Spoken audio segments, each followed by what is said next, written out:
And we are live. What's good, y'all? Your man, Bill Saint. Welcome, welcome, welcome. I really want to know podcast, man. What's good, y'all? How y'all feeling? How y'all feeling? Happy Thursday, man. Thursday is the unofficial last day of school for uh, school winter break. Tomorrow is officially a day, but I think most of the kids are staying home. So it is what it is. My little girl's going crazy. She's making muffins right now down there, just doing her thing. Just had to go by. She wants to make brownies, and she had to get some cupcake cups or whatever for her muffins, and she's just down there doing her thing. So maybe she's gonna be a baker. Who knows? But yeah, man, it is what it is. Um, I mean, it is what it is. Mr. Pitt up in the building was good, bro. You know what I'm saying? Was good, bro. I was good to see you. Pitt Jules, aka Mr. Pitt, aka Day One OG, up in the building, man. Good to see you, bro. Glad you're here. Um, Man, there's so much to talk about, guys. So much to talk about. You look at what's going on with the whole Trump and the ballots. Like the Republicans and Democrats are just playing these stupid games. And definitely gonna talk about that. I'm putting down a short on that tonight. I have it here. I just haven't loaded it up to YouTube yet.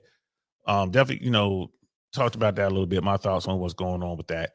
And we got some Republican states that are threatening to keep Joe Biden off the ballot, which I think is like great. Don't you know what I'm saying? Don't hey, you want to keep? How about we keep Joe Biden and Donald Trump off the ballot? How about that? I'm with that 100%. Let's make that happen. So let's get some real choices out here, man, for real. But yeah, we're not gonna talk about that tonight. Maybe tomorrow. Who knows? But now I'm gonna talk about tonight. Tonight we're gonna talk a little bit about dating apps, man. Like what's going on out here. And Sister Mel King, which is I've never met her in real life, but man, I used to always jump on her lives. She hasn't been doing lives much lately, but she's posting, and she posted something about dating apps and her thoughts on dating apps and why they don't work and whose fault it is. And I figured, you know what? Let's talk about that. Let's talk about that. So that's what we're gonna do, y'all. So let's get into it. And we are live. What's good, y'all? Welcome, welcome, welcome to the I Really Want to Know podcast, y'all.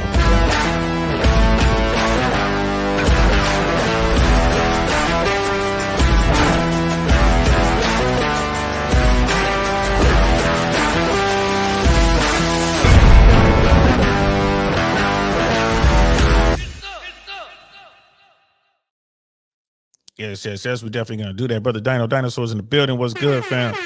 It's like, yo, brother DL, you're not gonna wimp out on your dating app promise. Nah, we're doing that, man. I'm just waiting for the first of the year. No need trying to do something over the Christmas break. You know what I mean? Like these people are just home for the holidays and a lot of traveling going on. Now we're going after New Year's, like Christmas and New Year's is whenever everybody's bogged down. No, after New Year's, we're gonna open up. I'm gonna open up the app. I'm gonna do match, and I'm gonna do at least match. I was thinking match, Tinder, maybe Hinge, right? Maybe we'll do 3 apps. We're gonna do it. We're gonna open it up. We're gonna do it. You know what I mean? So you guys can see what it do, bro. And like I tell you, man, dating apps, man, it just ain't the thing. And then when you get to women, especially my age, when you get women who get into their mid to late 40s, into their 50s, you would think it would switch up a little bit. Like maybe it becomes more grown up. Maybe the conversation becomes more important. Maybe other things come into play. Nah, man, it's still the same, bro. It's like you're talking to a 20-year-old, bro. I mean, it's in fact, it's worse because it's just so much baggage, man. It's so much that's attached to that, and as a dude, especially as a guy who's aware, I'm just kind of sitting back like, all right, whatever. You know what I mean? But these, man, it's one of those things, man. Like they're torn between the emotions and the reality of the world. And I've been in situations where they ready to get down right there right there. They're ready to get down. And then 10 minutes later, they're like, wait a minute. You know what I mean? Or they're like, I've been looking for someone just like you. Like, you still don't know me, shorty. What you mean you've been looking for someone? Because the biggest thing, especially with online dating, they're shocked that you look like your picture. I noticed like that's always been a big thing.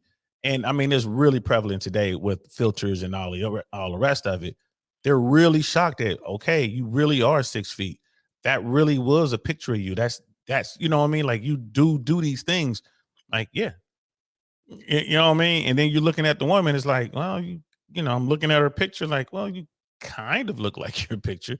You know what I mean? And that's part of the banter back and forth early on. Like, how many can you send me a picture without any filters? Like you can have makeup on, but can you send me a picture without filters? And you get a lot of women who don't want to do that.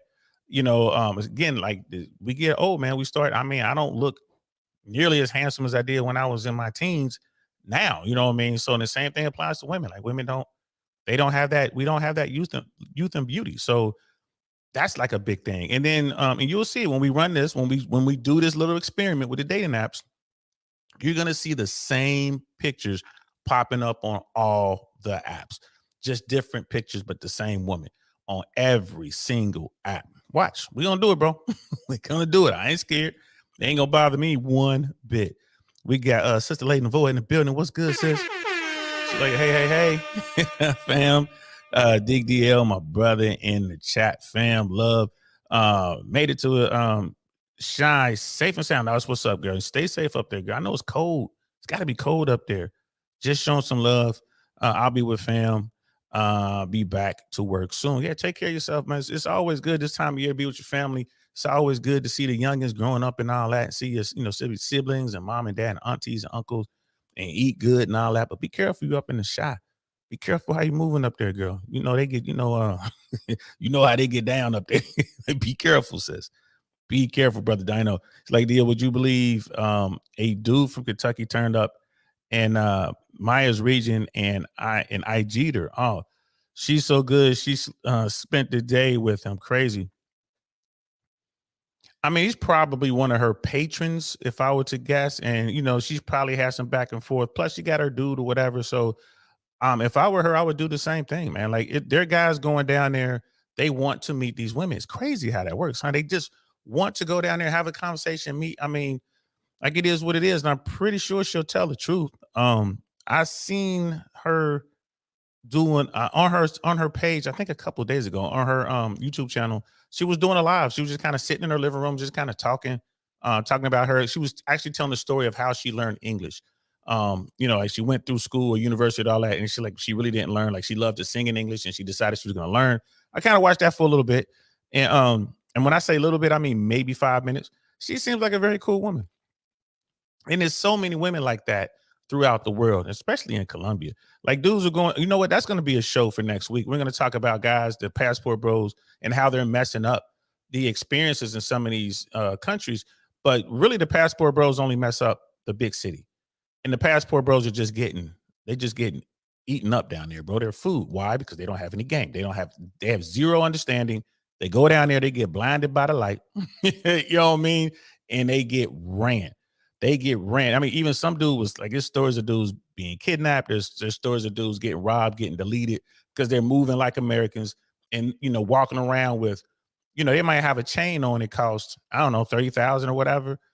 But you got to understand with $30,000, that chain, they could sell that chain for, I mean, down in Colombia and in Bogota, Medellin, something like that, man, they sell that chain for $2,000. And that's worth them, hurting you for, you know what I mean? So they don't know how to move. We're going to do a show about that for sure.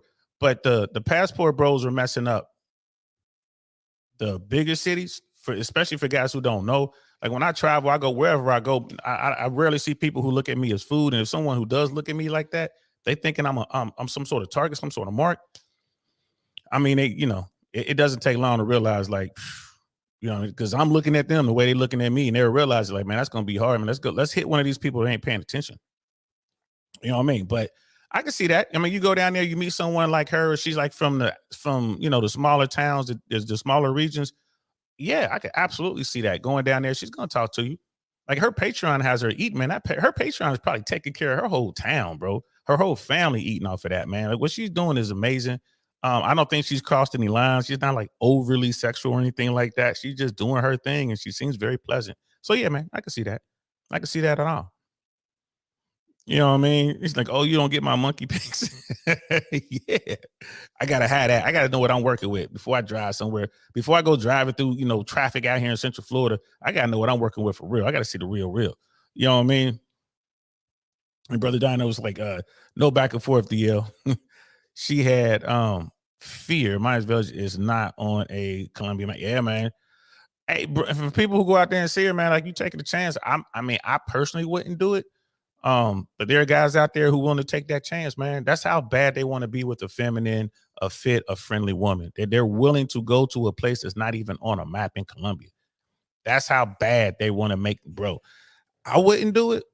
I mean, if I went to, I just don't see myself doing something like that. Like put myself in that situation. Like even if I can get weapons and go armed, I still wouldn't do it. Like what do you look? I mean, you don't want to go looking for drama like that, bro. It's like, nah, I'm not. I gotta have a reason to go out like that. I'm not getting that far off the reservation. But I'll go to Medellin.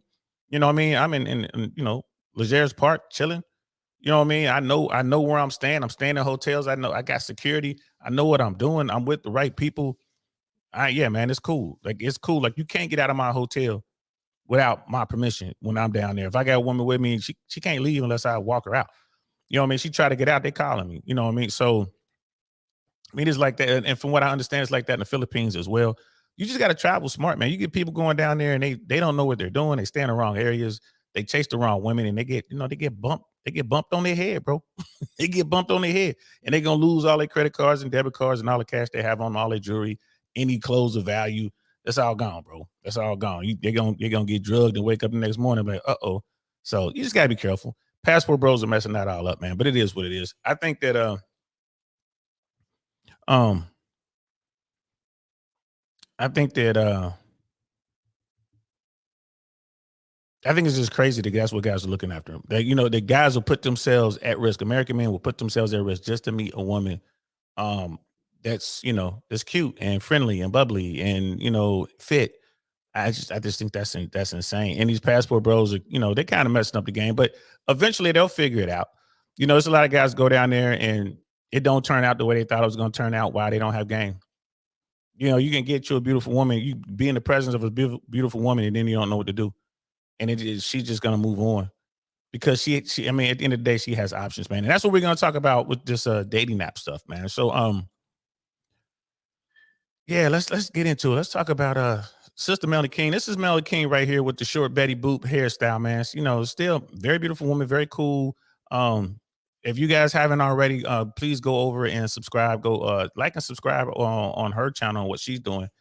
She keeps it real, man. She talks about stuff from her perspective, and she get people to be hating on her, whatever. I think women be hating on her, but she's trying to give the real, at least her version of the real, and I ain't mad at her at all. Um, but this particular video, women are the reason dating apps are terrible. And this is Melanie King, and she's reacting to a video from The Hill Rising, and we're gonna get into this and see what it do. See, Brother Dino is saying a Vietnamese American comedian was deleted in Medellin last week. Wow, badly too. Wow. Hey man, a bunch of people were deleted here in America yesterday. You get down over here. Americans go down there and they don't know what they're doing, man. You got a dude who's a Vietnamese American. He should have gone to Vietnam or Laos. You know what I mean? He could have did good in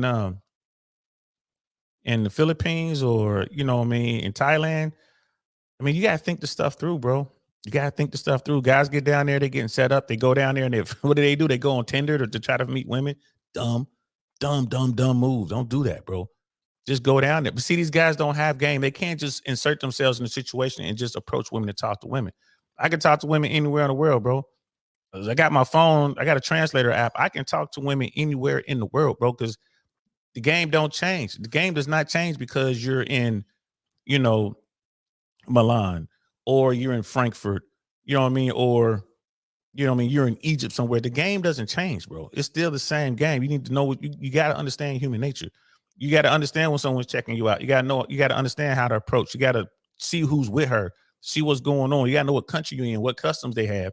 You certainly don't want to be pulling up on someone's wife in the Middle East, bro. You don't want to be doing that. You know what I mean? It is what it is, man. So, you don't want to be pulling up on someone's wife in Eastern Europe. I mean, bro, you just don't know. Be careful. You know what I mean? But these guys don't know. They get their passport out and they think they thinking, oh, it's all good, bro. We're gonna go do this. So it's gonna be lit. It's like if you can't do it in America, why are you trying to do it overseas, man? Practice. understand the game and get at it. So let's get into what Sister Mel has to say about dating apps. Bro, there's so much you need to understand about the dating app game. And if you can't handle the real life situation, you're gonna definitely get chewed up in the dating app world because you're just gonna wind up wasting a lot of time. There are so many women on these dating apps who just want attention from guys. They're not gonna meet you in real life. They don't want to meet you in real life. They just want someone they can go back and forth with on an app or whatever. You don't even know if it's her real name. Hell, it might not even be her real picture. There's a lot of girls out there who are big. They're using their friends' pictures, or they just again using AI and they're modifying their own pictures. You can do all sorts of stuff with these apps these days, man. You can with these filters, bro. You can look any kind of way you want to look. So you got to understand how to work these apps, man. So let's get into it and let's see what Sister Melanie is talking about here. Ready, set, swipe. A very new controversial study shows that the number of Americans who found a partner through an online website or a dating app has increased significantly since 1980 from 0 to over 50%, while other avenues of meeting someone like through friends and family, work, school, in your neighborhood, or at a bar has declined. So, Amber, what do you think is the best way to meet someone these days? Is it through an algorithm that considers a lot of data points and personal preferences tailored for you, designed to give you a perfect person what you want? Or do you think we have to go back to the older traditional ways?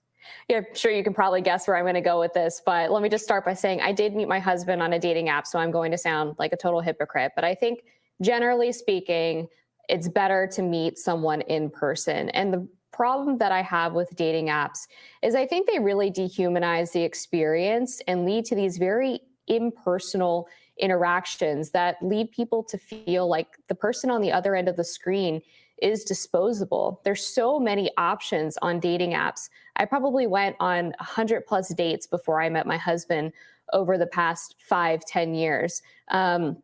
And I think people, because they have so many options, end up always looking for that next best thing. And I think it's Bro, she said she went on 100 plus dates over, did she say 5 years?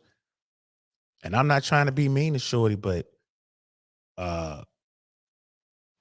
if man, depending on your scale of attractiveness, man, like giving her a 5, saying she's giving her a 5 is probably being generous. Now, if you want to say just average by like American standards, the average American is what 70% of Americans are overweight or obese. 70%. And that number keeps going up. So if you so that means, only 30% of Americans out there are not fat, right? So if you're going by that, then yeah, okay, look, I'm just looking at Shorty like, yeah, she average. I mean, you can tell she's got on a sweater and all that, but she's a big girl. But she said she dated 100 guys. 100 guys. And what y'all not thinking? I mean, out of that 100 guys, how many of them dudes did she sleep with? Like, I don't have a problem with it. Sleep, do what you want to do. But how many of them dudes out of that 100, how many of them dudes was she intimate with? Right. And I mean, if I was a betting man, I'd be putting my money on at least 75% of them. She smashed at least 75%. And she said, people have all these options. They keep saying people. Women have those options. Like women do. You'd be hard pressed to find the average dude who dated 100 women inside of 5 years. You'd be hard if you found that dude who's been with, dating and talking, communicating with that many women. He's a top tier man. Let's continue. It's important to remember that love is not just some algorithmic a decision beyond your control. It's not a case where if I have exactly the right things in common with somebody that we're going to fall in love. Love in a lot of ways is very much a conscious decision and a choice that you make every day to work with somebody and be with somebody and put in the dedication to making that relationship work. And dating apps promise to give you your so-called soulmate or perfect match. But until you actually meet someone in person and see how you're able to communicate, I don't think that those things matter quite as much. Hey guys, it's your girl Melanie, and I came across this discussion on the Hills channel on YouTube, and I thought it was interesting because I wanted to hear what two like youngish kind of women had to say about this, and what points they would try to bring out. This is difficult because what they say that people they treat that people in general treat people as disposable, as something that they want to go on to the next best thing. And this is where I see it framed, especially when women are talking about the problem with dating apps. They will point to how people are treated as disposable. What they mean is men treat women as they're disposable. They also mean that, the other excuse that I hear, I haven't watched this whole thing. I'm reacting in real time. The other thing that they try to say is that, there's no good men left. Men only want sex on dating apps, and that's what they're. And sister's right.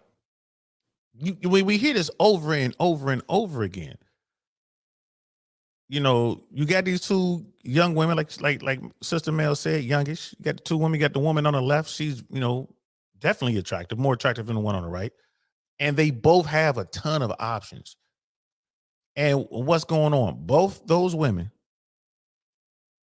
will be approaching and pursuing the same type of dude. So when the one on the right says she dated over 100 guys in 5 years trying to find her husband, the one on the left probably dated just as many, if not more, and it was overlap there.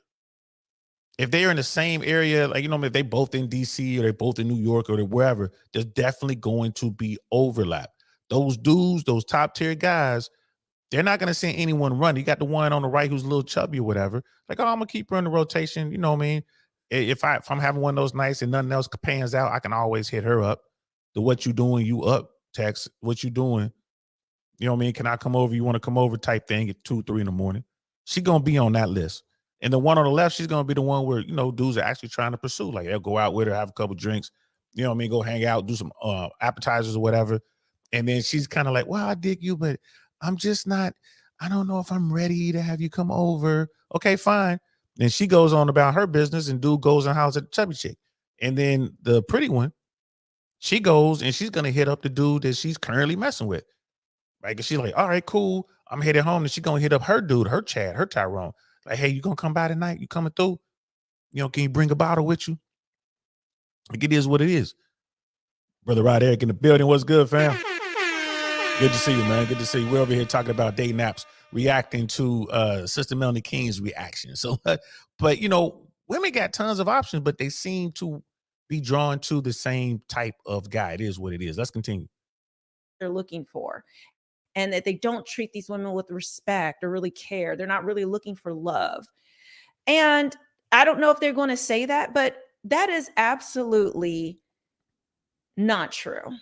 A lot of these women come from the standpoint, it's almost like a Disney fantasy. It's just like, well, love is this way and love is that way. And it's, you can't treat people as disposable when the majority of people that are treating other people as disposable are women.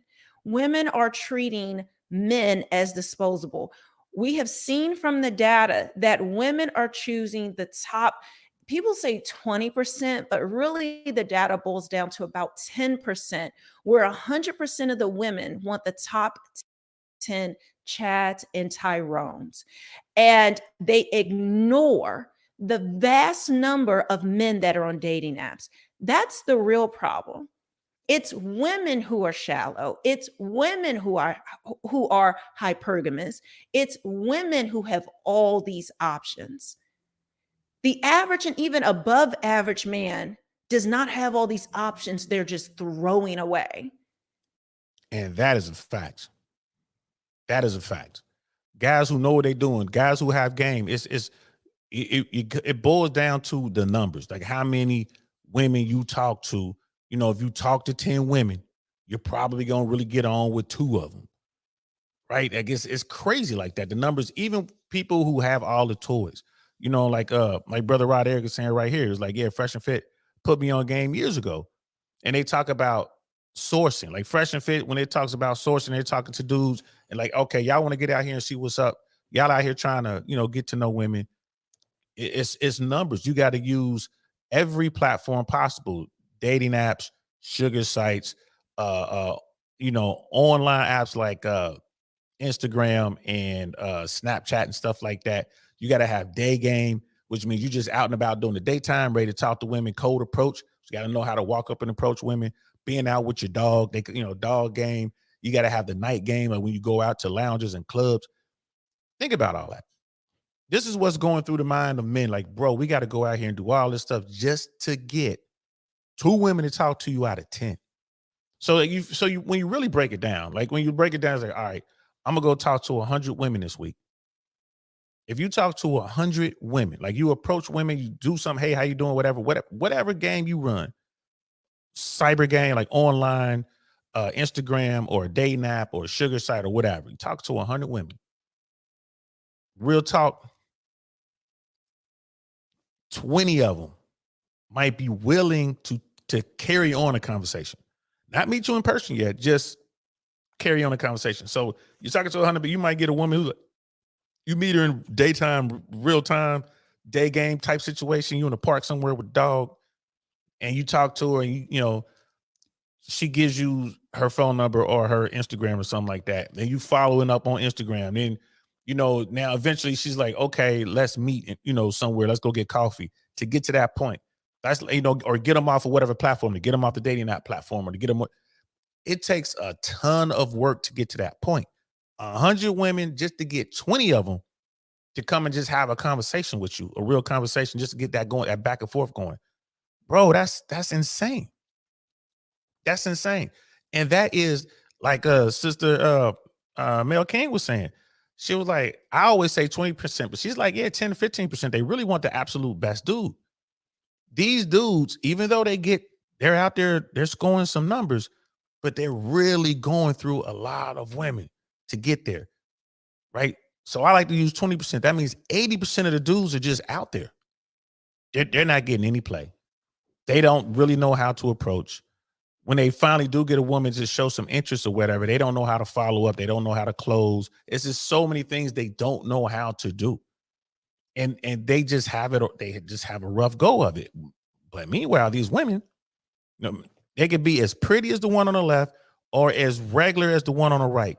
They're both getting tons and tons and tons of options of dudes trying to get at them. They're choosing the top dudes and they're getting ran through. But the guys who are like the 80% tier, they're not even looking their way, which is crazy. A man is lucky if he gets a couple of matches on a dating app throughout the years. If he's especially if he's under 6 feet, especially if he doesn't have that chiseled jawline or that aesthetic, that trophy husband look that most women want. And this is why these discussions are not honest, they're disingenuous, and they're not going to solve anything because women refuse to take accountability for their behavior that has destroyed dating, their behavior that makes dating apps untenable.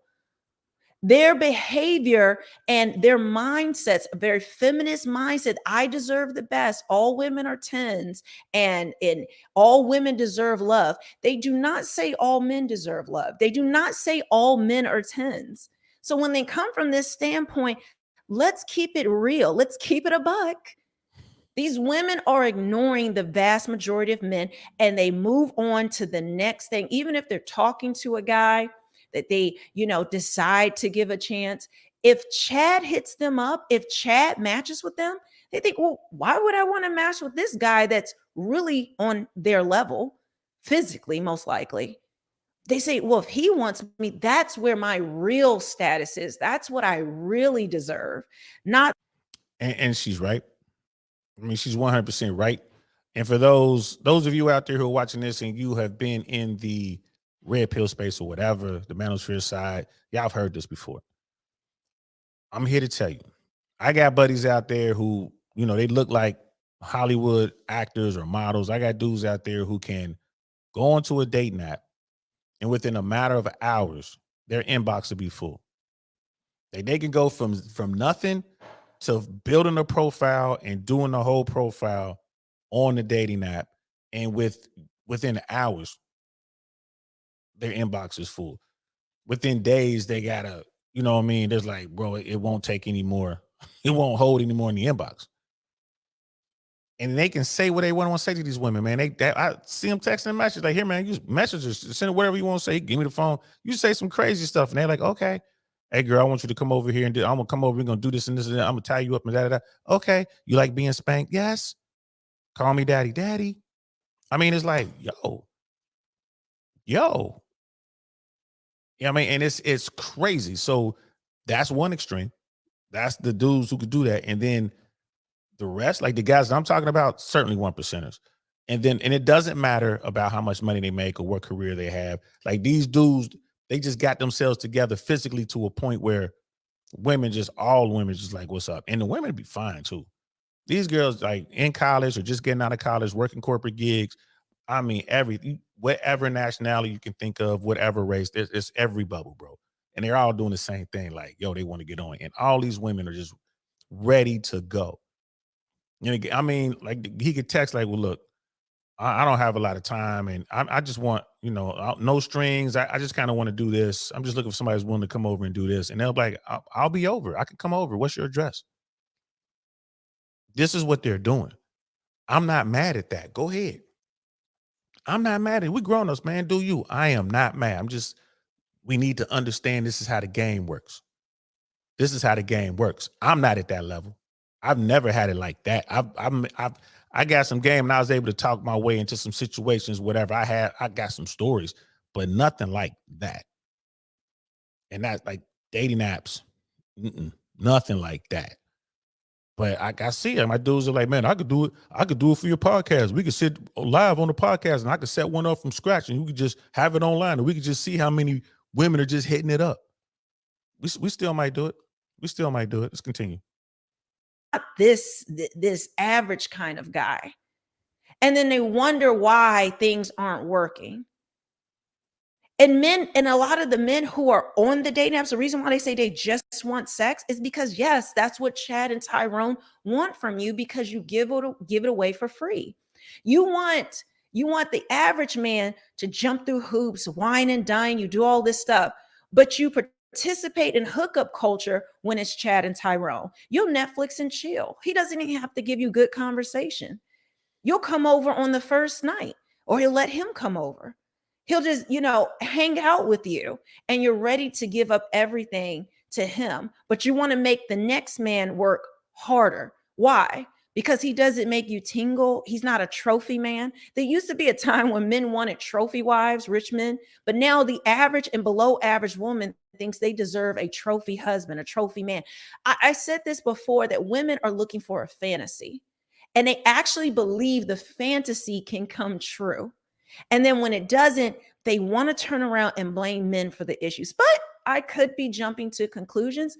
So, and sis is right, man, because it's not every woman. There's going to be people listening to this and like, man, it's not every woman, but there are a lot of women who are about it. They are about it for whatever reason. It could have been, out of a recent relationship, and they just want to let their hair down. They could just be in the mood and they want someone to come rock them out. And the thing, when I talk to my dudes about this, the thing is, when they show up and the guy looks exactly like his photos, they're like, bro, the women can't keep their hands off. Like, they come into the crib, bro, it's on, man. He's like, man, 15 minutes, she's doing her thing, man. You know what I'm saying? Straight gawk, what they call it? The gawk 3000 or whatever they be talking about, man. Straight to work, bro. Straight to work, straight to the dome. And it's like, what? He's like, man, I could just got finished working out or playing basketball or hiking. They don't even care. They're like, they don't even care, bro. I'm like, whoa. And I'm not going to get into the rest of the stuff that women are willing to do when it comes from these guys. And again, I'm not mad, but the regular dude, the bottom 80 dude needs to understand this, because he's waiting to give flowers and taking her out on a helicopter dinner date and taking her to the finest restaurants in town and doing all buying her gifts and all his chocolates and all this other kind of stuff, bro. Trying everything he can, like just, oh, come on, like we'll be a perfect couple and da da da. She got options. She can run over here and do whatever she wants to do over here. And if that's not working, she can come back over here and still get a dude that's going to provide security, provide comfort. Is going to give her all the attention in the world that she wants. She got options. And I'm not mad at any woman who exercises her options. But women get mad when men exercise theirs, don't they? They got mad at Kevin Samuels when he said that. They get mad at Fresh and Fit every other night. Monday, Wednesday, Friday, when Fresh and Fit say, if you want a top tier guy, you're going to have to deal with him stepping out on you, messing around with other women. They go crazy on that. They go crazy. But it's okay for them to slide over here and do something. Right? So I tell people all the time, man, like just, keep it in the closet where it belongs, bro. And again, it's not all women. There are a lot of women out there who simply want one man and they don't really care about status. They don't really care about certain things. They just want this guy. Like, well, we grew up together. We went to high school together, or we went to college together, or whatever. I know him. He knows me. I want to be with this guy. You got that. You got that. But those women aren't typically on dating apps. You're not going to find them. They're not on dating apps. Like they said, like I've known him since I was in high school. I've known him when I went to college. They with the same dude. They ain't trying to be on nobody's dating app. They ain't looking up. There are women out there who don't want to be a part of that hookup culture thing. And then there are women out there who about it. College girls who are about it. They don't care. To them, it doesn't count. And they are racking it up, doing what they do. And then they come home or they go wherever they're going to go, and they could be a completely different woman. And it used to be no one would know the difference. No one would be none the wiser. But now, depending on what they're posting or what they've posted on their social media, people might know. It is what it is. So let's continue. So obviously, I've made it clear where I stand by waiting the fourth response in that tweet that has apparently been very controversial. But I welcome hearing people's opinions on this. I find it fascinating. But I think we spend so much of our social time online. And when I wrote that, I didn't actually mean on like a website dedicated for dating or even a dating app. I guess, like, would you consider it through friends of friends if you meet someone via Instagram? Like you see them in a video or in a picture, or on TikTok on your For You feed, on Twitter. I met my current boyfriend through Twitter because we're interested in the same kind of economics. And I came up on his feed because professors that he follow were liking a post where I was promoting my new podcast and Stephanie Kelton's book, The Deficit Myth. That's how we met. And there's nothing wrong with that. But I bet you dude looks like the captain of the rowing team. I bet you he ain't some little nerdy dude pushing his glasses up. I could be wrong, but I'm pretty sure dude's fit. Probably one of those dudes who rides his bike all up and down and jumping off of rocks and stuff. I'm pretty sure that dude, like they talking about same professors and da. Dude's probably financially secure. Probably got, probably doing well in whatever it is he's out there doing, whatever career he has chosen. Maybe he's a doctor, maybe he's an attorney, maybe he's an architect, maybe he's just working middle management at a Fortune 500 company and working his way up through the ranks. Maybe he's in TV, maybe he's a producer, maybe he's a writer. Maybe he comes from a family with good stock. He comes from a family that has a lot of money. She ain't picking some sucker that she done met on Twitter or X or whatever you want to call it. She ain't picking some dude, right, who don't have the credentials, who don't have the family credentials, don't have the right stuff, so to speak, on Instagram. And she's being hit up by everybody. Everybody's hitting her up. If her picture's on Twitter, everybody's trying to slide into her DMs or some sort of messaging platform or whatever to holler at her. Everybody is trying to get themselves around her so they can shoot their shot. Guys are just doing that. If that's an attractive young lady, dudes are trying to get at her. You look at Mel King. Mel King's very attractive. She's older, but she's fine. She keeps herself together. Dudes who come on her platform every single night. She had a segment where she's like, shoot your shot. Come on, basically just come and try to holler at me. Shoot your shot. And it was always dudes.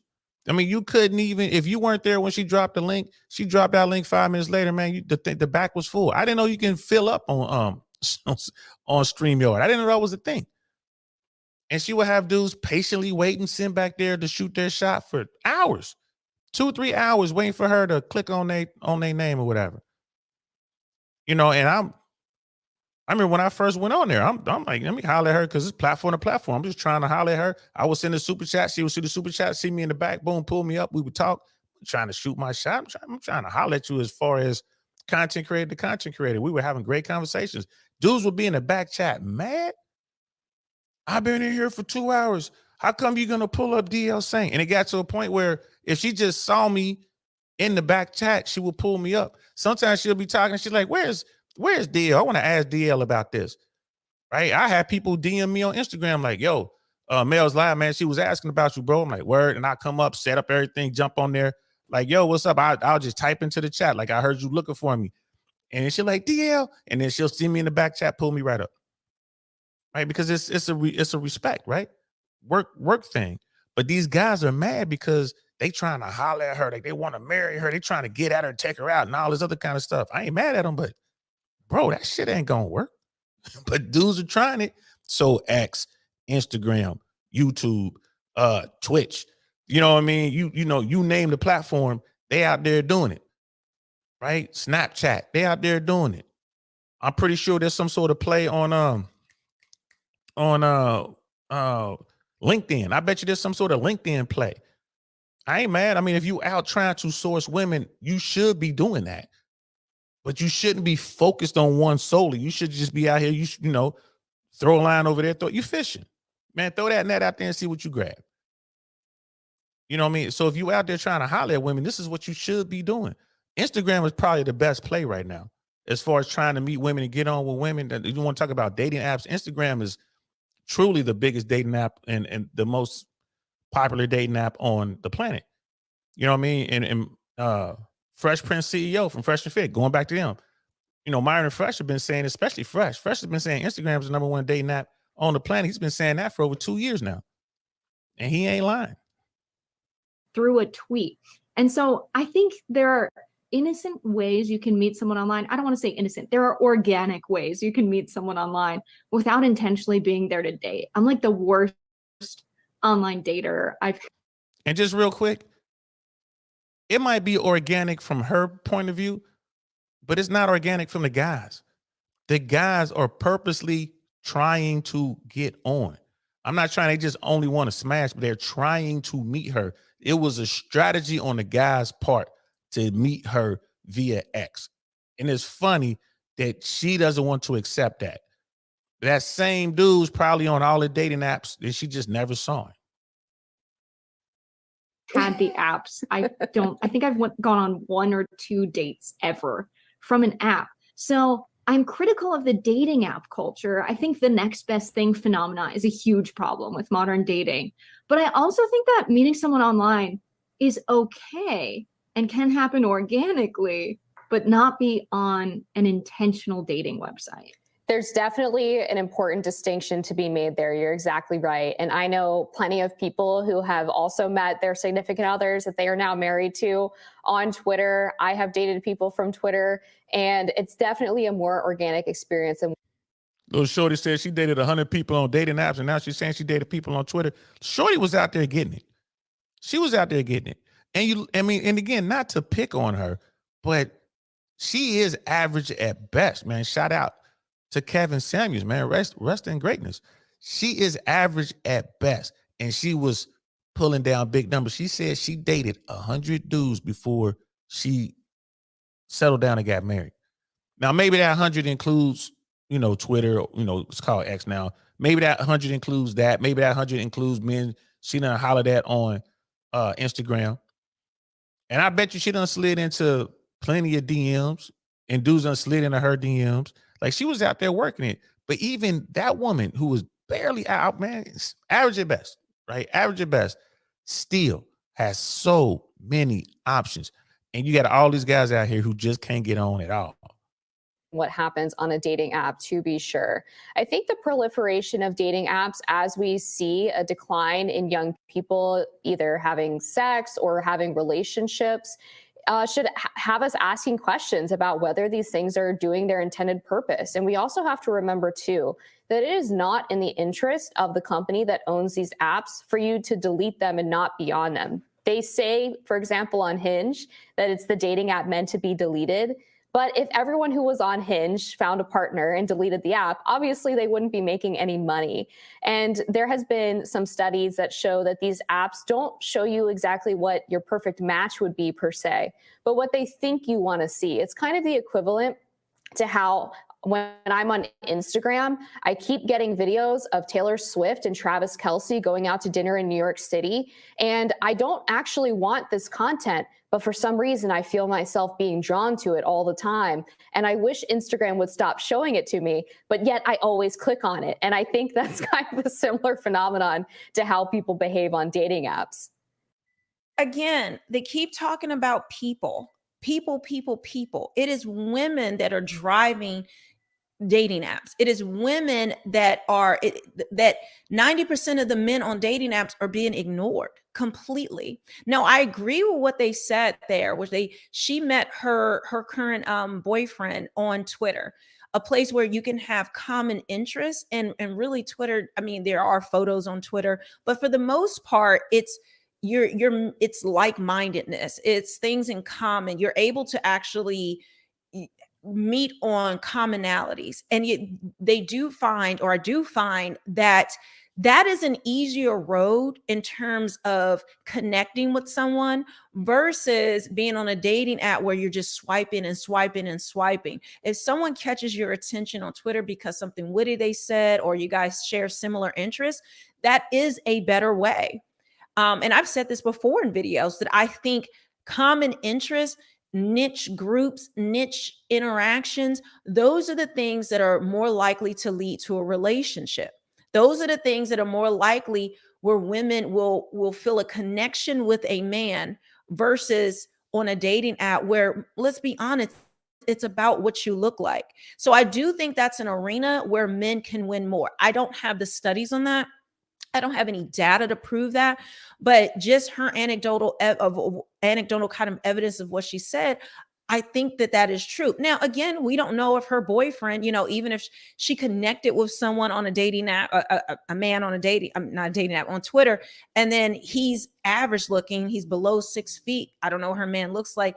Would she still feel that same connection, or will he just end up friend zoned, which a lot of men are? They like him, they connect with that man, they think he's nice, they think he's great, but they don't feel the chemistry. They don't feel like he's the one. They don't feel like there's a sexual, energy. And I've got to be attracted to the guy, right? And it's not that they can't find attraction with that guy, but again, the fantasy is always going to be more attractive. The fantasy is always going to be more appetizing than anything else. And so we've got to be honest about these conversations. We've got to stop talking about people, and we've got to segment out men versus women. And then within that, for the men, we've got to separate the majority of men versus Chad and Tyrone. Yeah, I want to stop dating guys.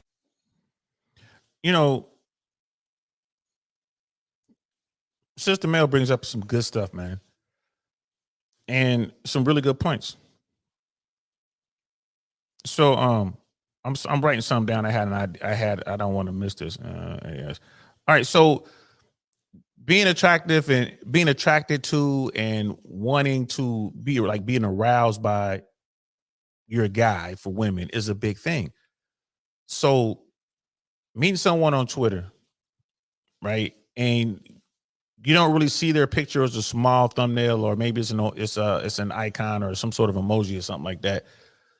So you guys are going back and forth. It's an intellectual thing. You guys are going back and forth, and man, I dig your point on that. And yes, I understand this and that. And you go back and forth. And finally, like, you know what? You seem pretty cool.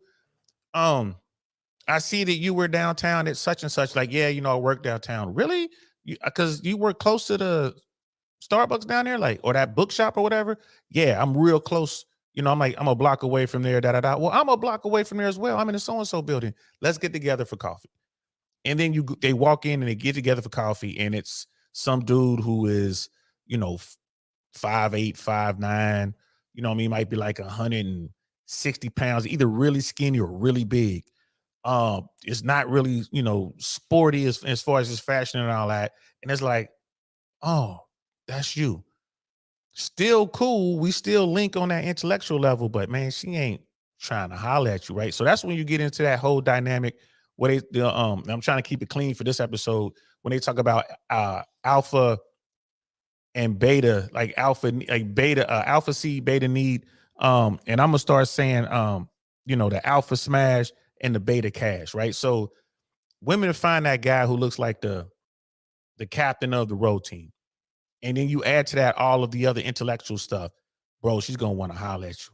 She's gonna want to have your kid, right? So in that situation, y'all want to be with this dude. But when you got a guy who's like intellectual there, he's stimulating, but man, he's just this nerdy dude, or he's, you know, he's fat, or you know, he's geeky or whatever, but he's making a lot of money. Like he's able to provide.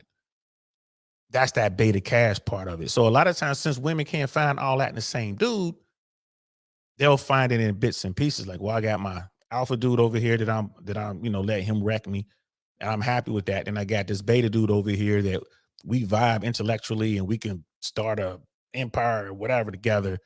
But I got the cash I need from him, and I get the physical stuff from him. It happens. It happens. And like she said, a lot of times they'll come, especially when they're young. I dig this dude. I dig his intellect, so I'm gonna put him in the friend zone. But we're never gonna get together. We're never gonna do this or that. He's just in the friend zone.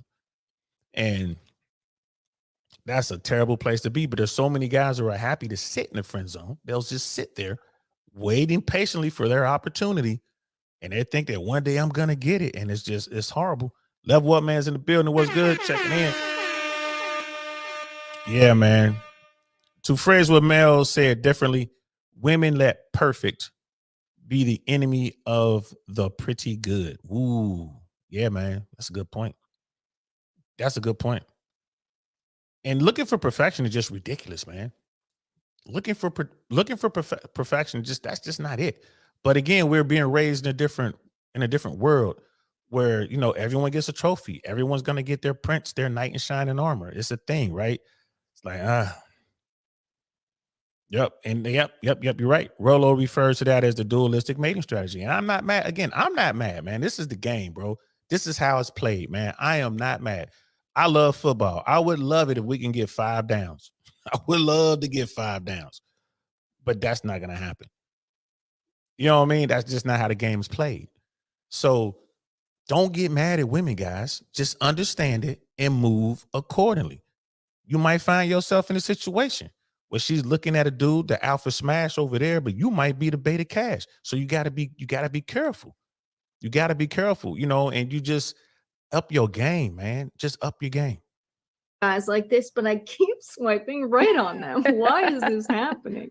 Oh, what she said, I keep swiping right on the same type of guys. Again, it's Chad and Tyrone, the guys, the bad boys, the guys who look good, the arm candy guy, the guy that's hot that gets them single. Women say that men just want to hook up, but women choose men based on their sexual attraction to a man. The other marker is if a man seems like he has money or clout, that will cause them to swipe right because he could be a good provider. Even if he doesn't look like Chad or Tyrone, that signals that, well, at least I can get something out of it. And so it has to be a strong benefit for them. They don't read the bios and say, oh, this guy is smart or he's caring or he's interesting. That's not there. Most women are actually, they say men want sex, but they're the ones that behave in that way. They're the ones giving away sex for free. They're the ones that are choosing these men that hurt them, that have no intention to be anything to them other than a fun time, a hookup. And then they wonder why they keep getting the same results. But it's never their problem. It's the men. It's the quality of men that are out there that's the problem. There's no good men left, guys. There's none of you are good. You're certainly not good enough for them. I think you're right. And then you, like I said, look at the 2 women right there, yo. Not to beat up on the one in the brown, but she has an abundance of choice. The one in the brown said she dated 100 dudes before, right? She found the one she married before she married her husband, right? And she said in a 5-year period, 100 dudes in 5 years. She ain't counting the ones from before. Think about that, bro. What about before you started looking, before you started that 5-year trek, did that 5-year quest to find your husband? What about the dudes before that? So when you tied into when you tied into that whole manosphere stuff and people talk about body count, which again, I want to, and for the record, I don't care about your body count. I don't care. I'm going to be able to figure out through our conversations, through our interactions, what's up with you, if you loose or not. I'm going to be able to figure that out. Right. But if you can hold it together and you know what you're doing and you're not embarrassing, I don't care, man. For me, it's all about ignorance. Now, if I find out somehow one of my real tight dudes, or I find out through some website because there you are doing whatever it is you're doing, that's definitely going to play into our relationship. I'm not going to commit to you if I find out that, man, you used to be a call girl or you used to work at Magic City. You know what I mean? Like, I don't know about that. Or, OF, you're doing that. Or you can say, well, I was in the adult film business for, a year or 6 months. That's definitely going to affect the way I see you. I might not drop you like a hot potato, but you're certainly not going to, I'm not looking at you to be one of those women I'm going to go the distance with. I am the single ones in the building. What's good, sis? How you feeling? Nah, you never late. You right on time, sis. You right on time. It's all good. She said she slept with them or she got to know 100 people. Big difference. Now, what she said was she dated 100 guys in a 5-year period before she settled on her husband. She met her husband, right? And I'm with you. And this is yeah, you technically you are late. We talked about this earlier, but the point I was making, out of that 100, how many of those dudes did she actually sleep with? And I would say, I would say more than 50%. I would say more than 50%. She slept with more. I would say she probably, out of the 100, she probably smashed like 60 of them, 65, somewhere in there. Certainly more than 50. And again, that's, who knows? Maybe you gotta ask her and who's gonna do all that. But to me, it doesn't really matter. I don't care. But if I'm sitting around, and she's married now, so but if I was dating her and she was like, yeah, I dated 100 guys before I met you in a 5-year period. I'm like, why are you telling me this? Why are you putting that out there? That's not a good look. That's not a good look. And it's like I said, man, like, and the girl on the left, the one in the I guess that's turquoise or the greenish, whatever she's wearing. She didn't say that. She was like, yeah, I only went on 2 dates via dating apps.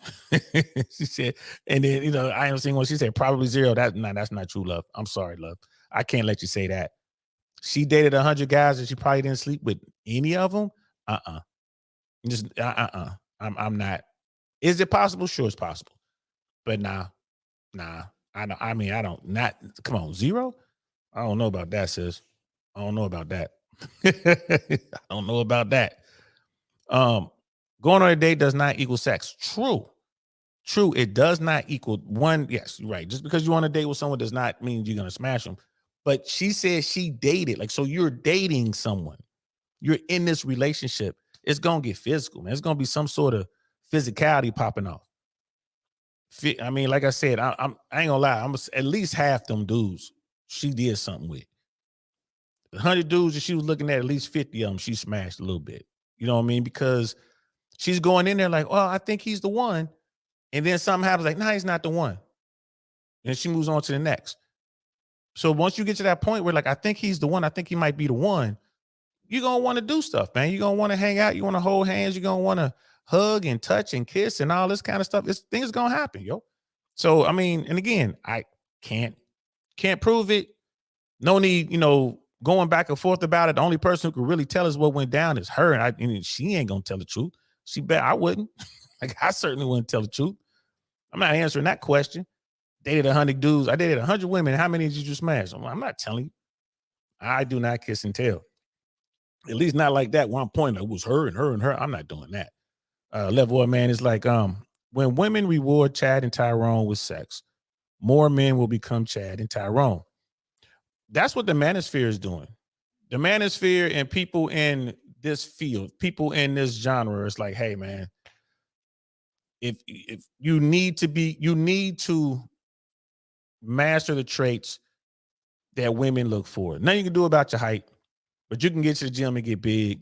You can make money. You can get your social game together, right? You can educate yourself, and that's gonna make you more attractive to women in general. And that's gonna boost the likelihood that you're gonna be successful. And that's what men are currently doing. And maybe that's why the general population, mainstream media, or the blue pill world, if you want to use that term, are going after that segment of the internet. They're going at them hard. So I mean, it is what it is. Let's continue. They always advertise like designed to be deleted. But are you really? Would you still make money if that was the case? It's a good point. They could be giving us duds on purpose on those apps. So just scroll Twitter, guys. Just they promote the men that women swipe right the most on, because that keeps women on the apps. That gives women hope that they can get Chad and Tyrone. So yes, the dating apps are designed that way, but if women did not behave in a certain way, if women weren't swiping right on just these very tiny percentage of men, then the dating apps would change. It's run by an algorithm. They would change and tweak the algorithm to promote guys. Uh-oh. I have trouble again. Having trouble. More quality. But again, women are not looking for quality. They're looking for arm candy. Find someone on your For You feed. Obviously, Travis Kelce and Taylor Swift are taken, but there are many other options on your feed that you will find. I also like that you say, I've dated people from Twitter before, as if they're just always a Twitter person when you meet them there. But I think the reason we've seen an increase in dating online since 1980 is because that is when the internet was created. I don't know if it's that people prefer the internet, or right now we're so obsessed with being social on the internet and using social media that's why we've seen it skyrocket. Maybe we'll see it plateau as excitement around being social on the internet, using social media declines. Maybe we're in a flux period right now, and slowly, as all of our platforms are moving towards less personal networks and more towards, media content from someone you've never met, or it's getting commercialized and you're getting pushed a lot of ads and shopping. I think people are getting tired of that kind of content on social media and may pull back and may meet people more in person again. I don't know. But the internet hasn't always been a factor. It became a factor in 1980. So I don't want to confuse correlation with cause. Why are men, women? It's like it's something wrong with what the media companies are doing, the social media companies are doing. There's something wrong with what the dating apps are doing. They are doing what people want. They're not doing these things just to, yes, they can force things down your throat, but people respond to it. It works for them. So that's why they're doing it. And it's like this, it's always this external blame instead of taking personal accountability of your behavior online. And why is this happening? It's like the question is and usually with women, it's like they try to say it's not anything I'm doing. It's not my fault. It's the media companies. It's the dating app companies. It's men's fault. There's no personal accountability. She's right about that, but that's across the board. That's men and women. But because we're talking about women right now, it boils down to that. It ain't my fault. Did I do that? You know what I mean? Shout out to Mystical. Like that happens. Brother Dino, that's a good question, bro. It was like, Adele, how many second dates do you think she had? I think she had quite a few second dates, man. And I would say, so here's the scenario. Let's say that, because I'm pretty sure she's, she made it clear what type of date she wants and what type of guy she wants, and what she thinks is what she deems acceptable and unacceptable. And I think she has some second dates where it's like, well, let's go to, you name the place. Let's go to, hey, can I take you to STK? There's an event going on, whatever. Hey, there's this invite only viewing at the gallery or whatever. I bet you she went on quite a few second dates. And maybe she went thinking like, I'm not really into this guy like that, but I mean, it is, you know, it's Swan Lake. He's gonna take me to the ballet because he knows I like ballet. And all right, I'll give him another chance. I'll go to the ballet. I mean, it's more that, or it's a foodie thing. Like he's offering to take me to, um, I don't know. You name the restaurant. He's offering to take me to Catch, or he's offering to take me to Sexy Fish. And man, I've been wanting to get in there. So you know what? I'll give him another try. I think it was quite a bit of that. It's not going to hurt anything. It's like, all right, the dude had a pretty good conversation. He's trying. Why not? I think it was a lot of second dates. Now, how many second dates did she want? Like, I really want to go on a second or third date with this guy. You know, that I think that becomes a question. But how many second dates do I think she had? I think she had quite a few, bro. I mean, I would say anywhere between 30 and 45%. If I'm just making up numbers here, I bet you she had quite a few second dates because I'm guaranteeing you the quality of guy that she's looking at can offer experiences that she really likes. So if a dude is like, I want to take her out again, and he's like, I want to take you here, you know what I mean? But again, it's like, you know, and I think a lot of dudes are probably asking her to take her out again. Like, can we go out? That was a good conversation. I would love to take you out again. You know, it is what it is. And brother Level Up, man, he was like, I'll break down those 100 dates.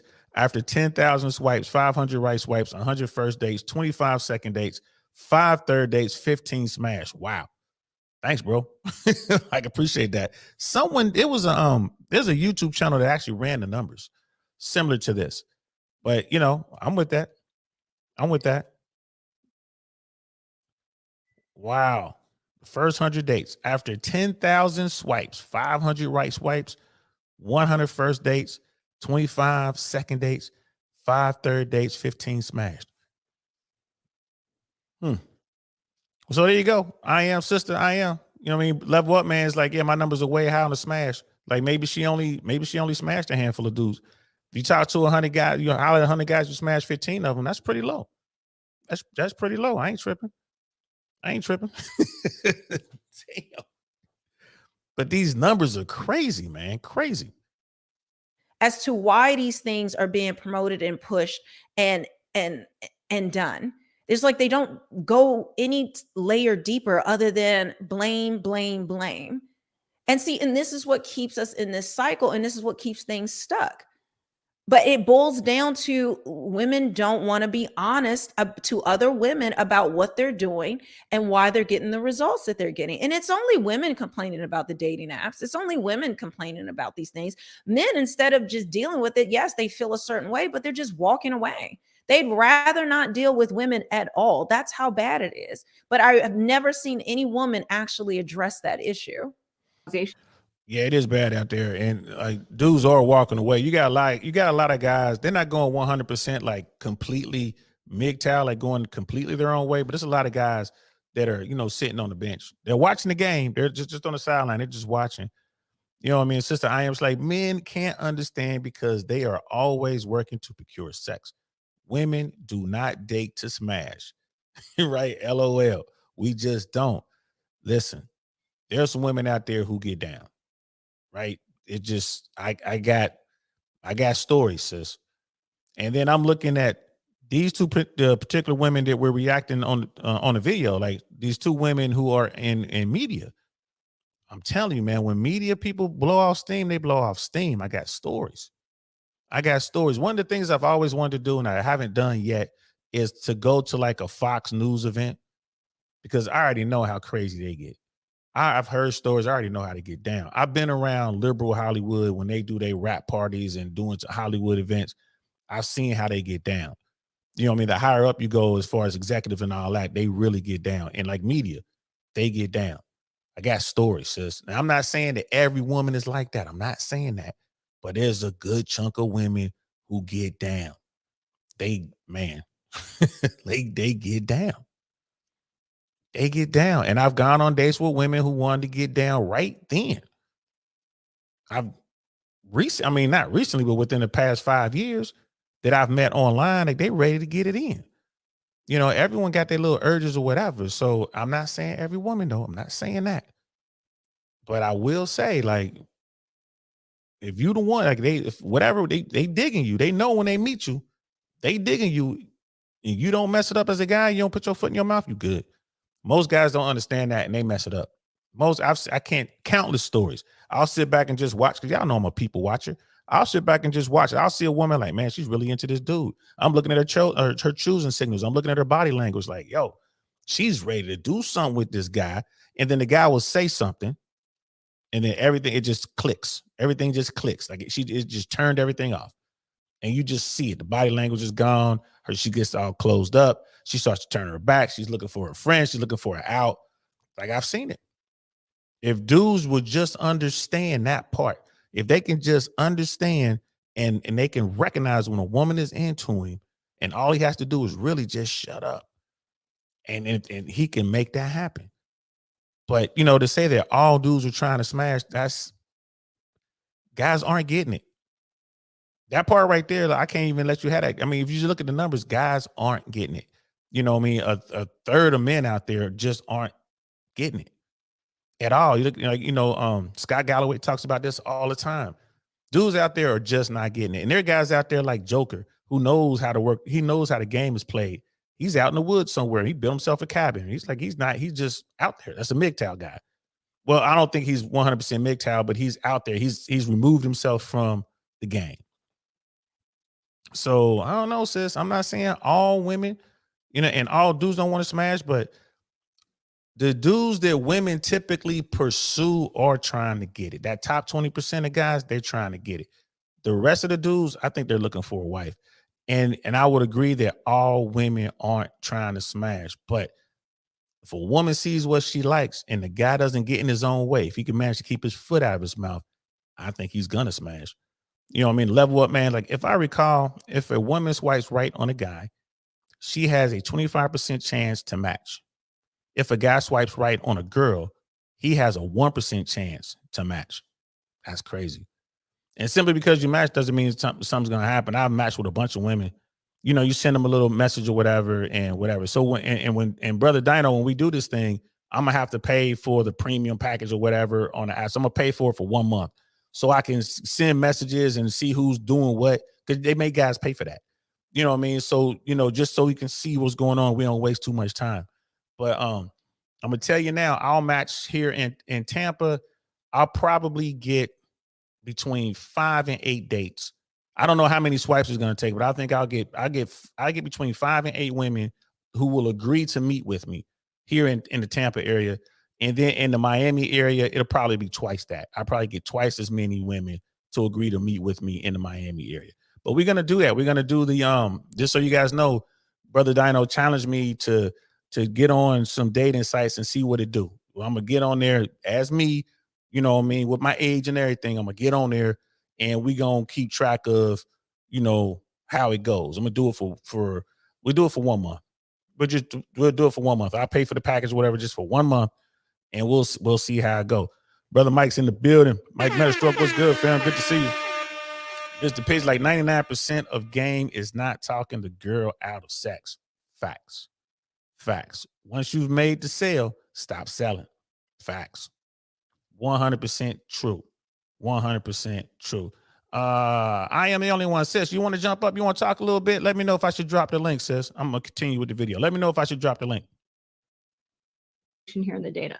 Yeah, I do feel like the recent spike that we see on that graph is probably a side effect of the fact that people just don't engage in their community as much. Social media tends to be sort of the meeting place for people. I mean, people don't go to church as often. They don't go to community centers for whatever reason. I mean, people really did used to go to bowling alleys and bingo and all of these little small town events to meet up with their friends or meet up with family friends. And I think one of the underrated reasons why it is good to meet people through friends or through family is that you can kind of filter out who might not share the same values as you. And you also have a rating on that person's potential safety. Obviously not a fail-safe, but there have been some situations of friends of mine who have gone out on online dates and have found themselves in some pretty unsafe situations. So the safety aspect of this cannot be ignored as well. Man, I don't know what you're talking about, the safety aspect. Safety doesn't come into play when she sees a guy that's all buffed up that looks like the actual guy she wants to be with. She doesn't care about safety. She's jumping in the car. Safety never comes into play when a woman jumps in your ride. I remember when I was driving a BMW 7 Series, women would jump in the car in a heartbeat. Look at someone like Fresh. Man, women would jump in that car. But without a second thought. They don't even know his name and they jumping in the car. They jumping in that Rolls Royce. Listen, safety. I remember back in Cincinnati, this was before I got into the FAA. Me and my cousin, we had motorcycles, right? And women would pull us, they would flag us down as they're driving in their car. We're on our bikes. They would pull up next to us, flag us down. We'll pull over, and they would ask if they could ride. They would put on some sunglasses and jump on the back of the bike and be riding with us for the rest of the day. Safety. Man, she high. Safety? She riding around the CBR. My cousin riding around the R1. We just riding. They pulling up like, hey, it's good. Pull over. We pull over. Like, what's going on? Can we ride? Jump out, jump on the bike. Dimes.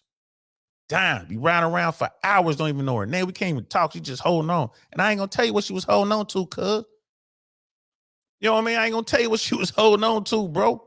We was just, going. Didn't matter. I remember once girls jumped out, she had a little skirt. She was trying to hold her skirt down. She was on my cousin's bike, man. We was going. Man, that skirt was up there, bro. Like number G-string, baby. We just going. Like they flagging us. This is in Cincinnati, Ohio, bro. Cincinnati, Ohio in the 90s, man. The mid to late 90s. Want to get on the bike. Safety? What's this lady talking about? Safety. If they dig you, bro, they jumping in. Talking about, well, I do agree that people don't go outside anymore. They were talking about like the bowling alley or going with grandma to the Moose Lodge where you could play bingo or going to the mall, back in the day or going whatever. We used to be outside. You just see, people ain't outside like that no more, man.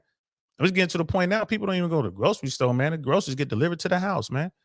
You know what I mean? The malls losing all the brick and mortar stuff is falling off. You still got some big malls, but it ain't like it used to be, man. I went last time I was in Bar Harbor, the mall down in Miami. Well, north of Miami, down there in Bar Harbor. I ain't seen hardly any kids in there. All the people I saw in there was like older folks spending big money. He was spending big money.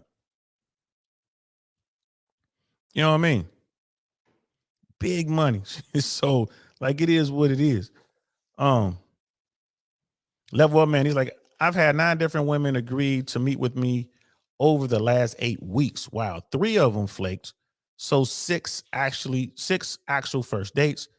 One has resulted in anything beyond the first date.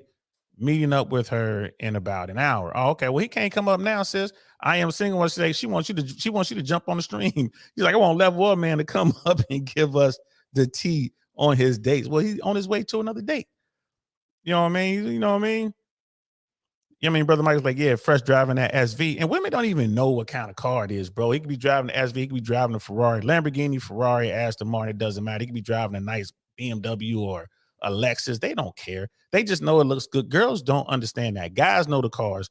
Women don't know the cars. You'll be hard pressed to find a woman who's like really impressed by an exotic car, a Bugatti or a Ferrari or, or a Lamborghini or whatever. You'd be hard Bentleys.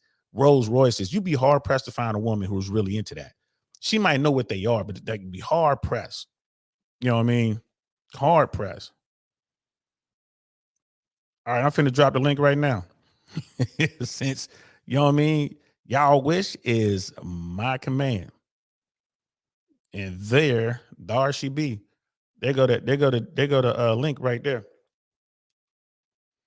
So yeah, and says you got to come up too and ask some questions. She's like, yes, I can't wait for the juicy details. Girl, why don't you come up here and ask the questions? You know what I mean? You ain't got to cam up. You just have your picture up. I just love having you in the conversation. Anybody else who want to jump on, you guys are more than welcome. Because we're just talking about this whole dating app thing. People don't go outside, man. Like this new generation of millennials and the ones who came after millennials, they're really at a disadvantage. This is why the manosphere and this is why the red pill circles or so massive. Like dudes are truly trying to figure it out, man. They didn't go outside. They're at a huge disadvantage. Huge. Right? I mean, absolutely huge disadvantage. And they're trying their best to figure it out. But I just wanted to pause the video when she was talking about safety. Like, man, you high, shorty. Safety. Safety? Stop it. Let's get back to the video real quick. See, and this is what they tie to. And this is, understand what's being said here. My friends of mine who have been in unsafe situations, she's talking about women friends who have been unsafe because of the men on dating apps. First of all, the Chad and Tyrone on dating apps. And now again, it's pushing, you got to start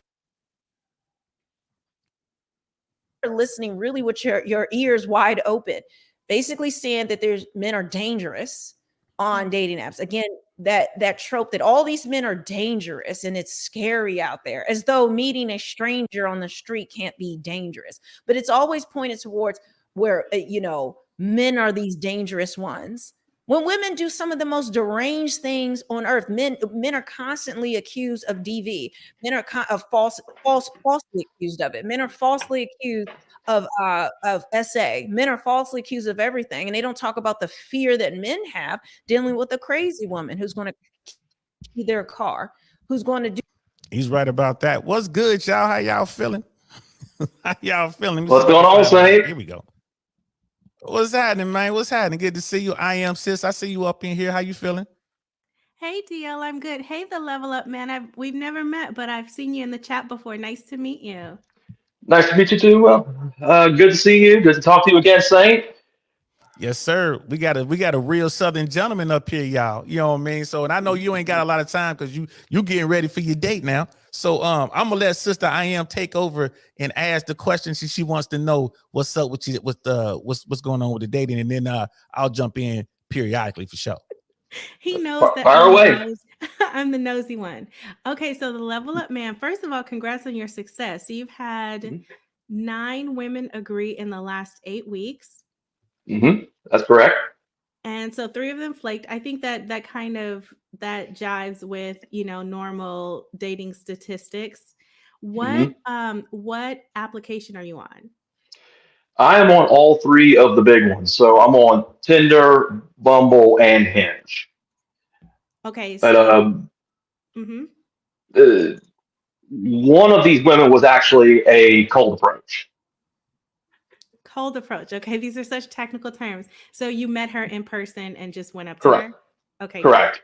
Good. Okay, so you're on the big 3, Tinder, Bumble, Hinge.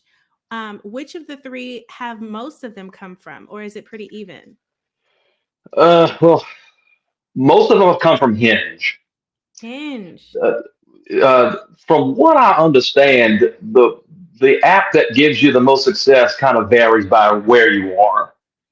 So location. So yeah, it largely depends on location. So I think, let's see, one date was from Tinder. One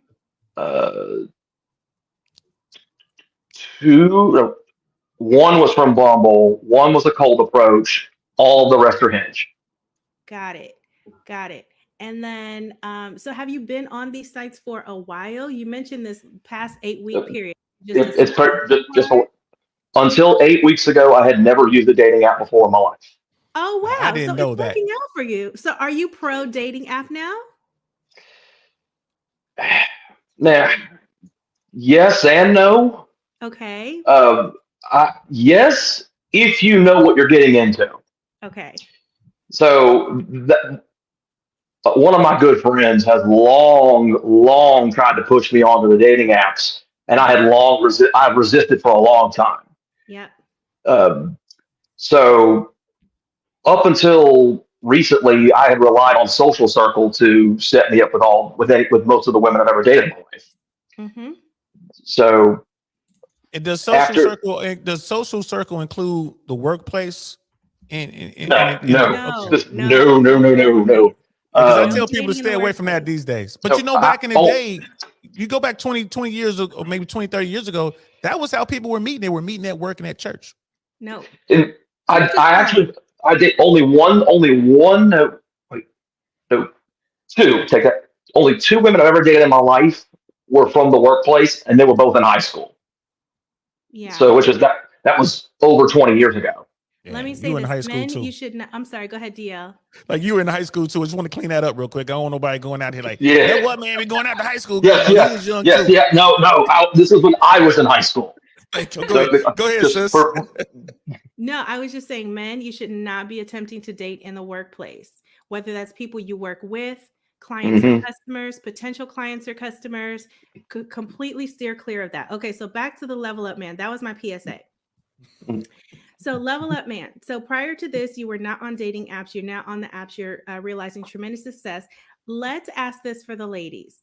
For the women that you reached out to, okay, so 9 women agreed. How many women did you actually invite out? let's see.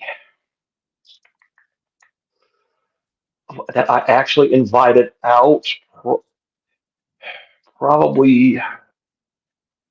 I think I only got rejected when I asked out every single one of them. Okay. I did not get asked out. I did the Numbers asking game? of every single one of them. So, and I think only one time have I asked one out and she said no. Okay. And how did you select? This is for the ladies. How did you select the women that you asked out? Was it based solely on attraction, or did you have other criteria that you applied before inviting those women out? Well, since it is the dating apps, the first thing was I actually did look was to see if I actually like looking at you. I mean, so yes, physical attractiveness was, one of my key criteria. Mm-hmm. Now, it's not the only one, Mm-hmm. uh, but it is one. It is probably It's at the top. it's at or near the top. So let's just fine. Um, the But that only goes so far because I can look through a profile and see, okay, her pictures look nice. But it's a combination of either, every picture's got got a Snapchat filter on it. Every single one of them is like a face picture from like the same angle, grainy pictures. I mean, a lot of the same things that the women complain about the guys, the girls do it too. Mm-hmm. So you might have a pretty face, but if I can't actually see what you actually look like, I'm not even going to give you a shot. Because So it's very important. right, so at least let me take a look at what you actually look like in the whole. Don't just show me your face, because I mean, yeah, you might have a pretty face, but if the rest of you looks bad, I'm not going to give you a shot. Next, so the next thing I'll look for is I'm just looking for just a try to get as many indicators of what her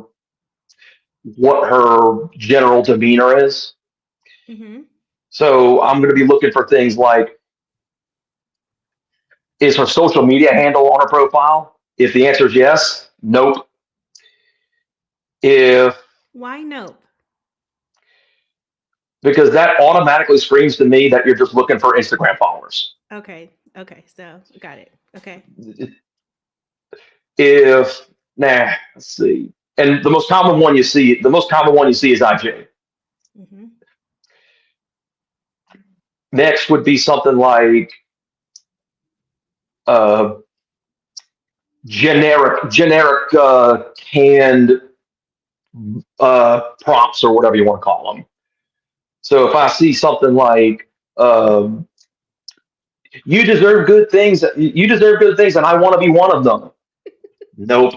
Come on. That's just as cheesy as what the guys do. And believe me, I see what the guys do. Hey, bro. But for me, that's like that turns on the bad boy radar for me. Like, oh, I deserve good things, and you need to be one of them. Okay, Yeah. what kind of good thing you trying to get me? Look, you kind of touched on the why I do that is because whenever I see that just tells me, all right, you're only looking for a certain kind of guy, and I'm not that guy. No. Another thing I have, and this is something that all of the guys, we all have to fight against this. We gotta check for possible bots. Yeah. Women too. And the girls do it too, but not nearly as. I would imagine not nearly as much as the guys have to. So it's gotten to the point to where and this is as bad as this might sound, the second I see a profile that's got has a picture of a woman that's Asian of any kind, I automatically go left just because it's most likely going to be a bot. It's Damn, for real? for that Not reason. because you're racist against Asian people. No, it's not. It's not. It's like there's someone like, oh, it's because it'll be the picture of this Asian with like a generic American name, like Kimberly. right. I was like, no. Okay, let's get to the dates. So you've had 6 actual first dates. Okay. Correct. All right. Where did you take them? Cheesecake Factory. Nope. Cheesecake Factory 400. Let's go. Let's see. I'm gonna try and go in order so I can keep track, so I can remember them all. Okay, so first one was I took her on an actual dinner date. Dinner date. Beautiful. Love it. Good job, Level Up Man. Mhm. We have a problem. Yeah. Yeah. Everybody's gonna be hitting with the You big dummy. Yep. No. So tell her about the dinner date. Let's just So, all right. So the dinner date, I think all told, fellas, get ready to slap me. I think I spent grand total on this date about $250. But how did it US go? US dollars? He has that. He's fine. Look at his watch. Okay, so how did it go though? Everything, all the conversation leading up to the date was phenomenal. Good. It was getting to the point, like the day of the date, she was basically sitting there telling me, "Oh, can I keep you?" Aww. It was like, all right. It's like, and just sweet talking me like that. That's just kind of a way of buttering me up. All right. Is that all it takes? Is that all it takes? Because I got some girls, boy, she'll butter you up right out that wallet. Nah. You made a good but get to the date. Pretty much as soon as we were committed to the dinner date, she had checked out. Ooh. And I could just very quickly tell, because all of a sudden, a lot of like I would try to ask her questions, get to know a little better, but the answer started becoming as few sentences as possible. And this is the day of the date? This was during the date. During the date, okay. So date ends. I walk her to her car. She leaves. Never heard from her again. Wow. So that is there a part in the conversation that you can identify where it kind of switched? I think what it was is because we live as let's see, we live almost an hour apart. Okay. And I think during the date she kind of realized, you know what? Yeah. I just don't think I would want to work with somebody who lives an hour away from me. Yeah. And at some point during the date, she said something along the lines of, "Hey, I kind of just want somebody who can go with me on a Walmart run at a moment's notice." Yeah. And I was like, well, I mean, then what are we doing here? The good news is, though, the Level Up Man, women only get to that point where we start thinking logically when we like a guy, right?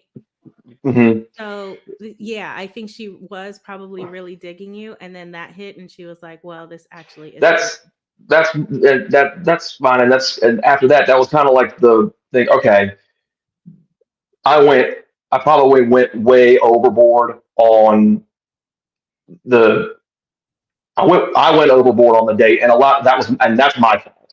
Okay. That's what's So up.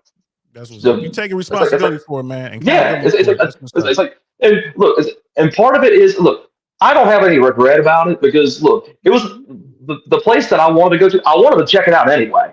Yeah. So it wasn't exactly like, it wasn't one of those cases where I was never going to go there anyway. It was a place that I wanted to check out anyway.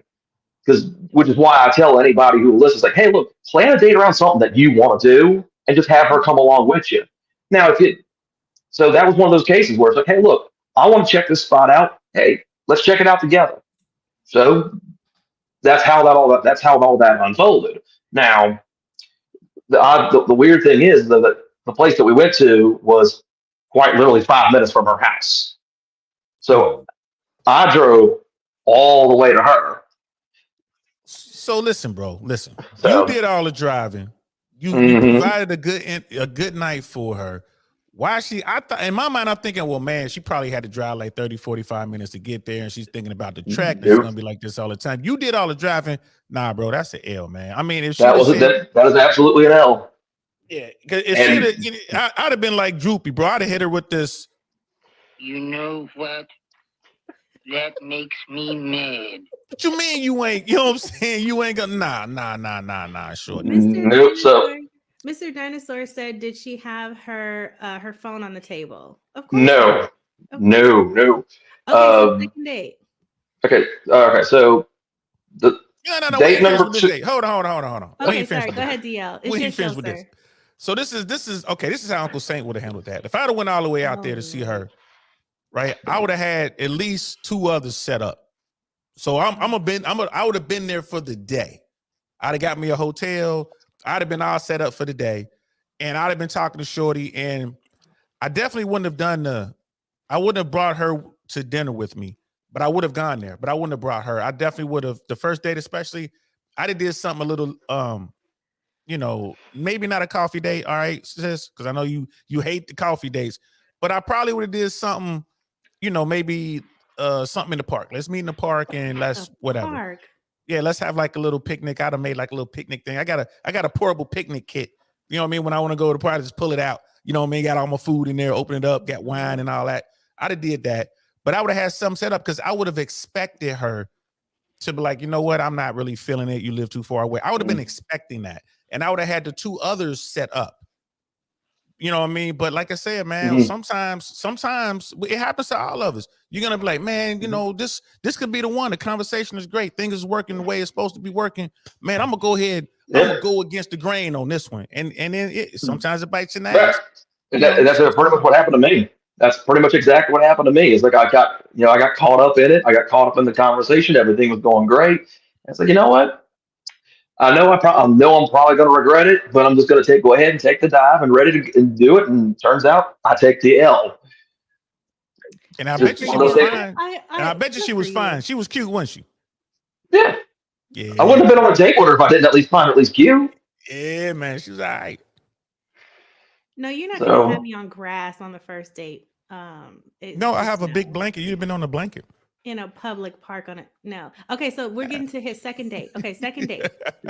All right. So date woman number 2 that I actually want to date on.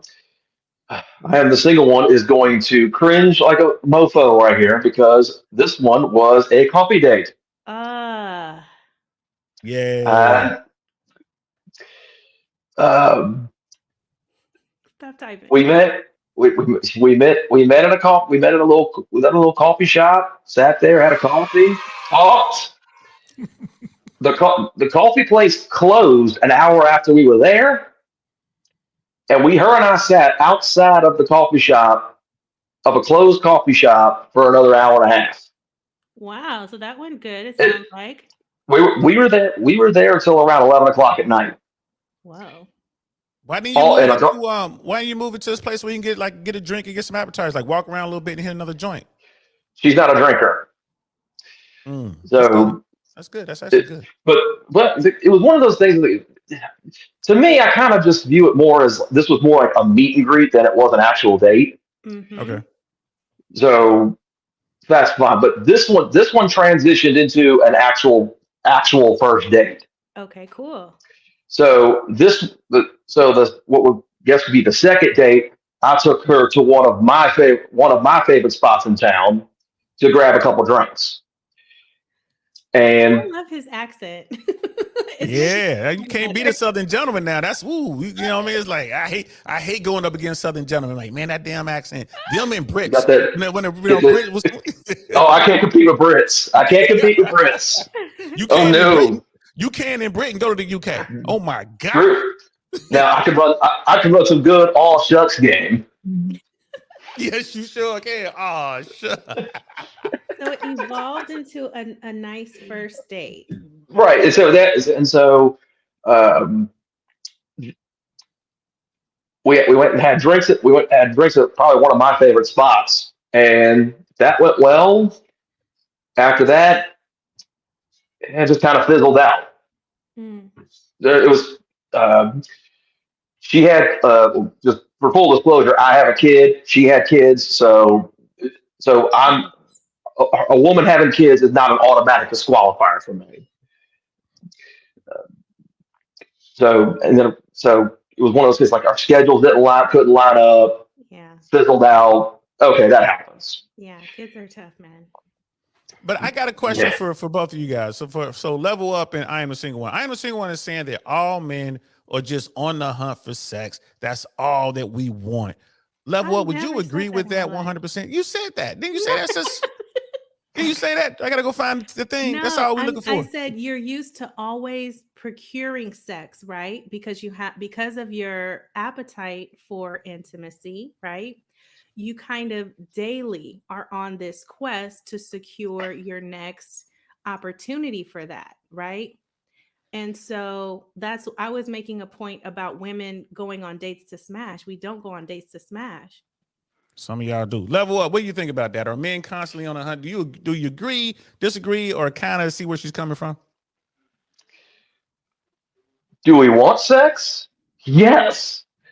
Is that usually the only thing we're after? No. For some men, yeah, they're just looking to smash. So those you can pretty much identify those guys from a mile away. Is on for just the average guy. Hey, they're looking for a lot of the same things that the girls are. I mean, I'm looking to maybe get involved with somebody on a regular basis. I mean, I'm not just looking to smash. I mean, now granted, Just looking. uh, the I mean, not to toot my own horn or anything, but I'm not exactly an ugly person. At least I don't think. At least I don't think I am. I like to say that I'm like a slightly above average looking person. So Yes, talk your ish to level up, man, on this internet. Go for it. so it's like, I mean, if I just wanted to go and smash, I could very easily just go. I mean, look, there are college bars all around where I'm at. All I can do is just go find me a college bar, buy some little college age bimbo, appropriately aged college bimbo, a few drinks, talk some smooth game, and go smash. I have that capability. Do I want that? No. I kind of would like to have somebody that I could see on a single person I could see on a regular basis. You see, So, sis, it's not all about that. There are some dudes that are our age or my age. I'm the oldest dude on the screen.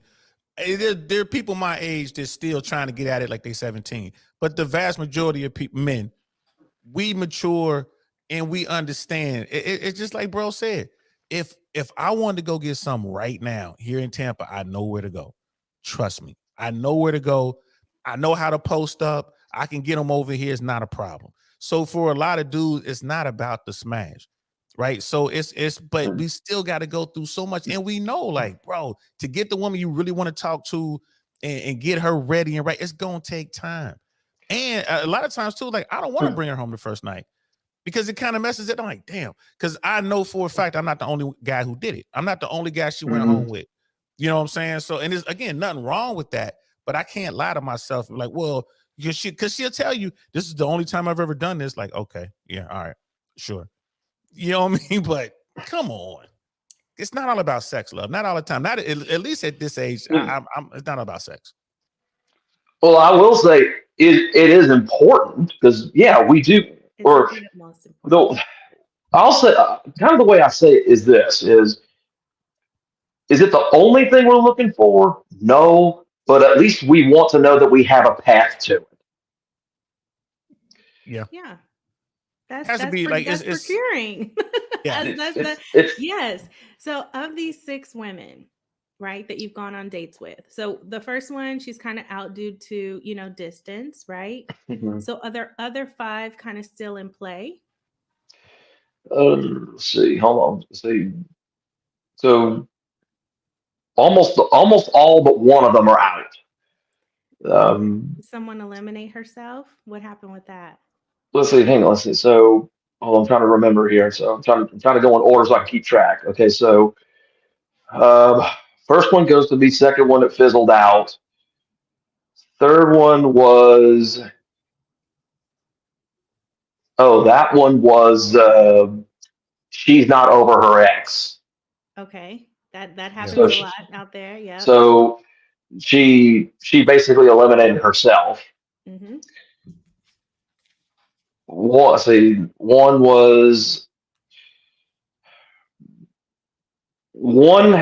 showed a little bit of inconsistency between how she presented herself on the app and on text messaging and how she presented herself in person. Meaning There was how she looked. no. Conversation wise, there was a disconnect. What do you think that's about? I don't know. I still can't figure that one out. That one's a mystery to me. Huh. So she was, she was, she was friendly. The conversation's going good, and then I get in front of her, and the next thing you know, the things that she's talking about don't line up with what she was telling me leading up to the date. So she was telling me things like, how, she's, because she has a daughter, I have a daughter. She was wanting to relocate because she's in a like she wants to move school districts, things like that. And then she gets in front of me, and then it's like, oh well, I'm not going anywhere anytime soon. I'm just here to just wait. That's not what you told me 3 days ago. It's like you're talking to 2 different people. Yeah. Exactly. So it was I can't figure that one out. So luckily the next day after that date, she told me, hey, we have different priorities, blah blah. Okay, great, you did me a favor. No, you know what she did? She went back and looked at the text messages and she's like, oh shit. You know what I mean? She forgot what she told you, what she had been saying, and she was like, that was her easy bailout. Like, let me just go ahead and bail out because you weren't gonna let it go, and she knew it. So she was like, you know what? That's what I'm thinking. Let me just bail out. We got brother Chris Smoky Hat Castle German in the building. What's good, fellas? My bad, I ain't get to jump on y'all right away. And then brother Dino wants to know. He was hitting me up. He like, what's in the sandwich deal? They was talking about going on the picnic date. Okay, so what I do with that is, and see, she don't like nothing I do. It's all good, I'll bro. mute It's myself. Sorry. it's fine. I like it. I love those comments. Don't mute yourself. I want to hear it. I want to hear it. I want to hear what you got to say, love. But what I normally do is I'll go and get some gourmet sandwiches made. So I'll go and get, I'll go to in LA it was called Gelson's. They had a really upscale deli in their grocery, and it was like more of a higher end place. Here in Tampa, I made my own sandwiches, but here in Tampa, there's a couple places I could go maybe buy some stuff and, get you some nice, fresh, like baked rolls. They kind of slice them open and maybe they'll do some turkey. You ask the chef or whatever they got. They'll do some salmon stuff for you. You know what I mean? Go get some fruits and vegetables and all that. So you got to put a little bit into it.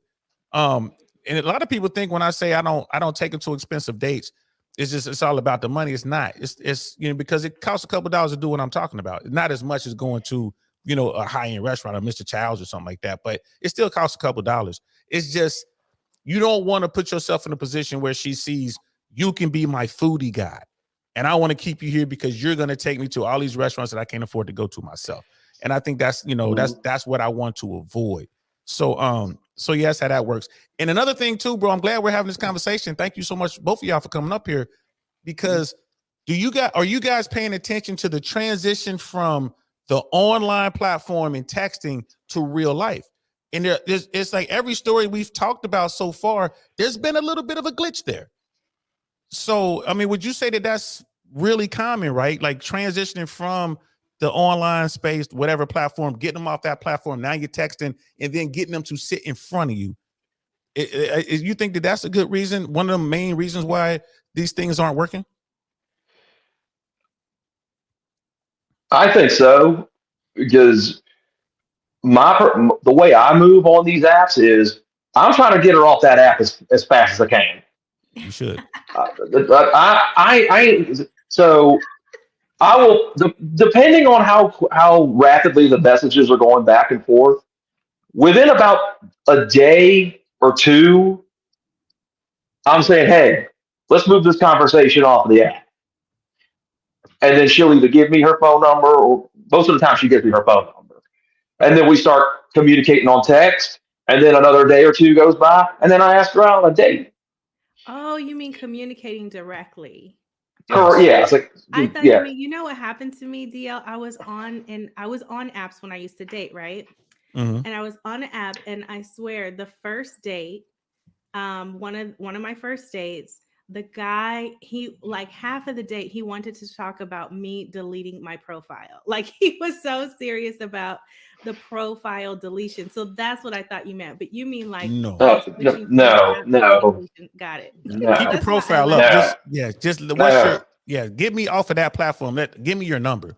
You know what I Yeah. mean? Let's Right. communicate. Yeah, I want to yeah, so usually it's within about a day or two, three at the absolute most, depending on how rapidly the messages are going back and forth.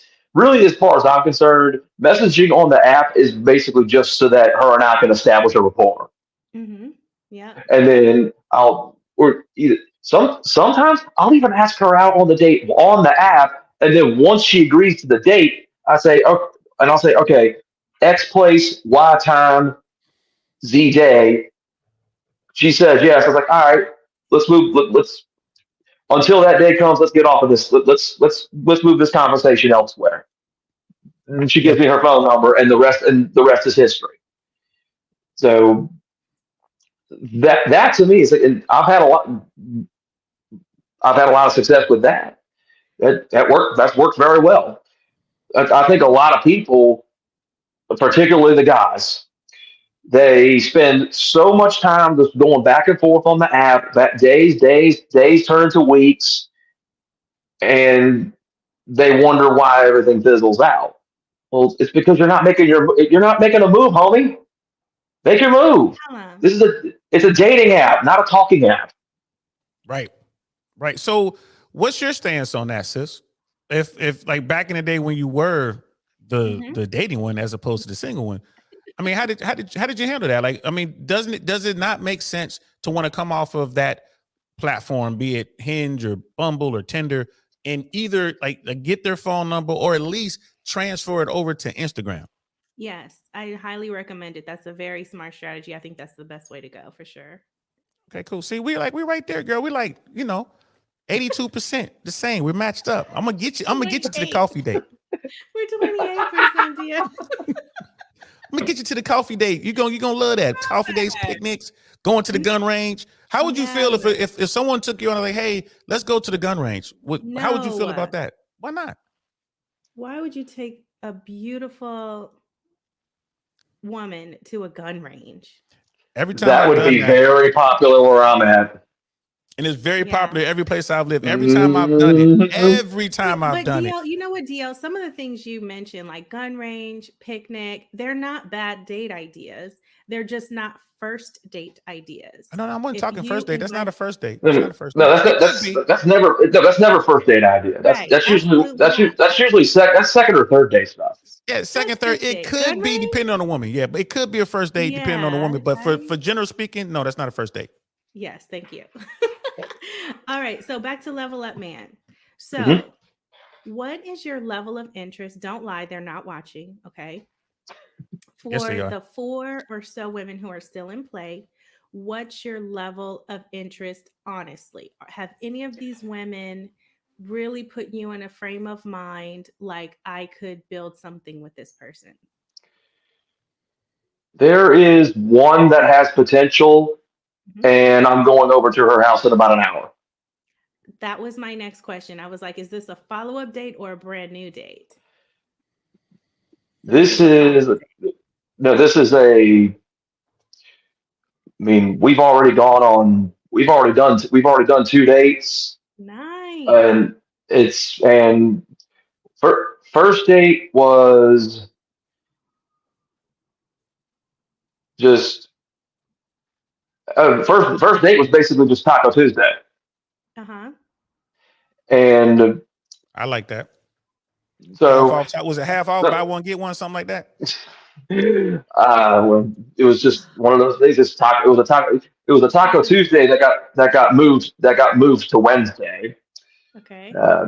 So met with her, and come to find out, she's sober.